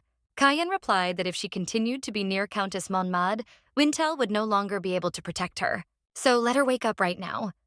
There is still time to talk about this. The girl banged the table and said that Madame Monmad was a good person. Judith spilled tea on the floor and decided that she would just leave now. Cyrilise shouted at her not to go. Atisha jumped up and said she would follow her.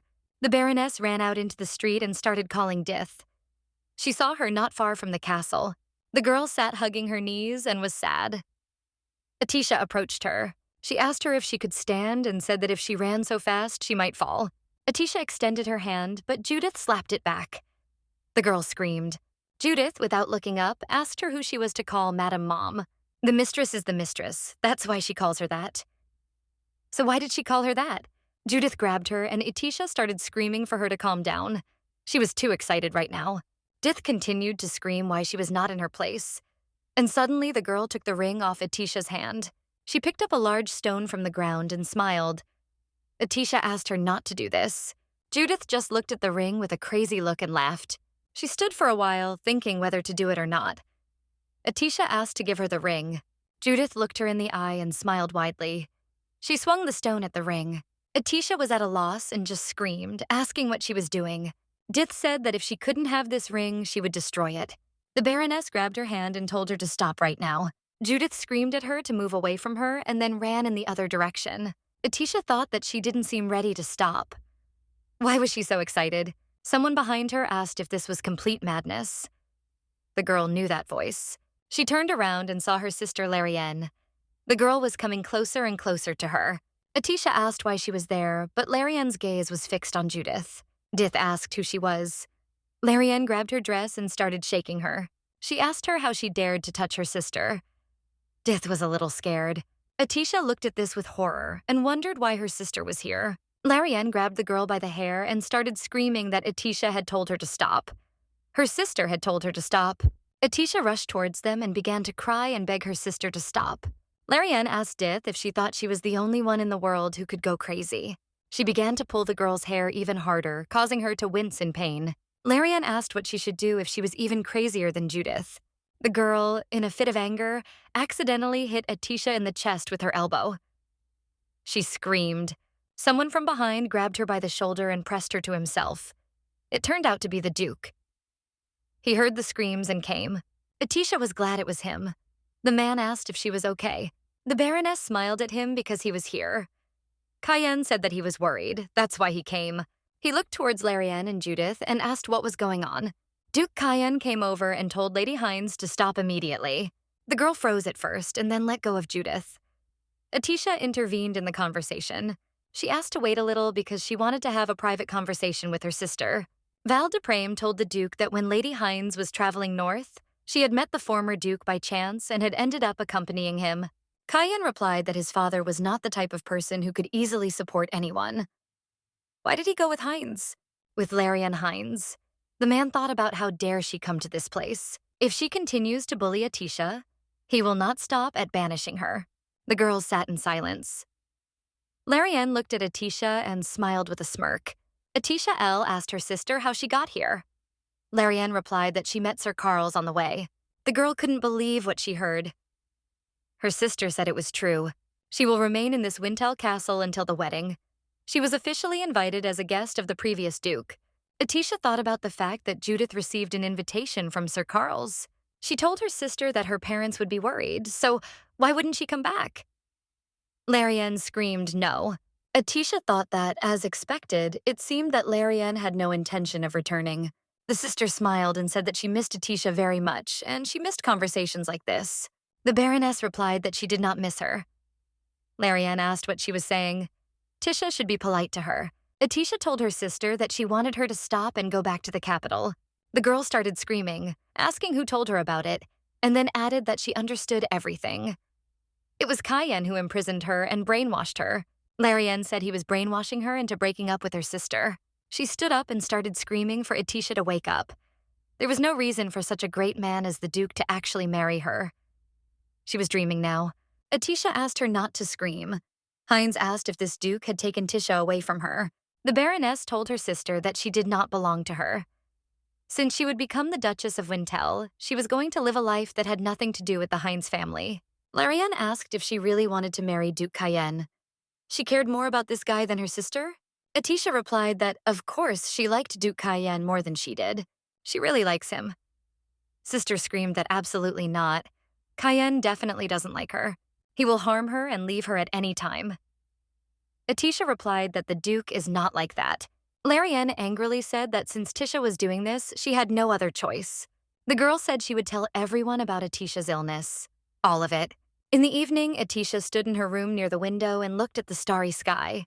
She wondered what if Laren was right when she said that she had too much magical power. Someone called her from behind. It was the Duke. Atisha was glad to see him.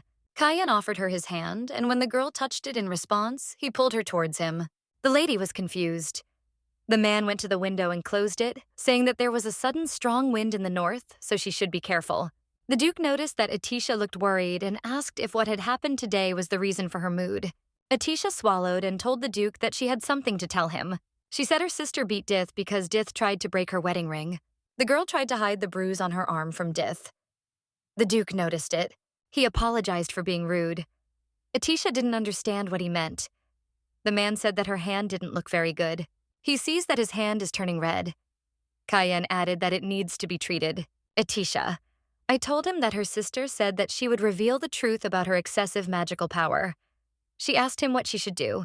The man replied that if that were the case, even banishing Laren Hines would be dangerous. If everyone knew the truth about the deadline, the wedding would have to be called off. Atisha thought that Cyrillise would probably also be against it because she wanted the Duke to have a life partner. She asked what she should do now. The man leaned over and took her hand. He put the ring on her finger again. Atisha even forgot about it because of her sister. The Duke asked Atisha to marry him. She asked what it meant to marry. Wasn't it already decided to do so? The man replied that they would now go to the Wintel Castle Cathedral and have the wedding there. Once a marriage is done, it cannot be changed. The Duke said it did not matter what happened after Lady Atisha became his wife. First, he needs to treat Atisha's hand. The girl said that she was really fine, but after she waved her hand, she screamed in pain. The man said that Atisha should take better care of herself. He took out hydrogen peroxide and bandages from the nightstand. The Duke bandaged her hand and thought that he did not know when he began to care about the health and safety of Lady Atisha's. He just hopes that she is not sick or injured and can live peacefully. Atisha thanks him for worrying about her. She says it's okay because she's getting into the habit of saying that. Atisha L. added that Duke Cayenne is indeed a very good man. The Duke replied that he would try to become someone who would only be good in Atisha's memories. There are many enemies around him, and they are quite dangerous. More specifically, there is no time to determine dignity on the battlefield. He became a good man only because he wanted the lady to have a good influence on him. Cayenne asked if he had tied the bandage too tightly. The girl replied that everything was fine and suggested that he now go to the cathedral. As they stood in the cathedral, Atisha thought about how in the Empire, it doesn't matter whether you're married or not. Only by fulfilling the marriage vows of husband and wife can they be recognized as husband and wife. With this vow, she and the Duke would officially become husband and wife. She also thought about how she would soon become Etisha Wintel. Duke Cayenne told her that if she didn't like it, they could stop it. Etisha replied that it wasn't so. She asked if it was true that he didn't see any problem. Did he really want this wedding? Cayenne replied that he really wanted to marry her. Etisha replied that she wanted it too then. The man said that with the blessing of his father and mother, he, Cayenne Wintel, agrees to marry Etisha L, and he vows to remain faithful and honorable as husband and wife. Afterwards, Etisha said that with the blessing of her father and mother, she, Etisha L, agreed to marry Cayenne Wintel and would be sure to maintain the trust and integrity of husband and wife. The man said that now they should kiss each other for the vow. Etisha blushed. The Duke pulled her head towards him. The girl thought about the fact that he had missed other procedures, so why not leave the kiss? Before Etisha could say anything, the Duke kissed her tenderly.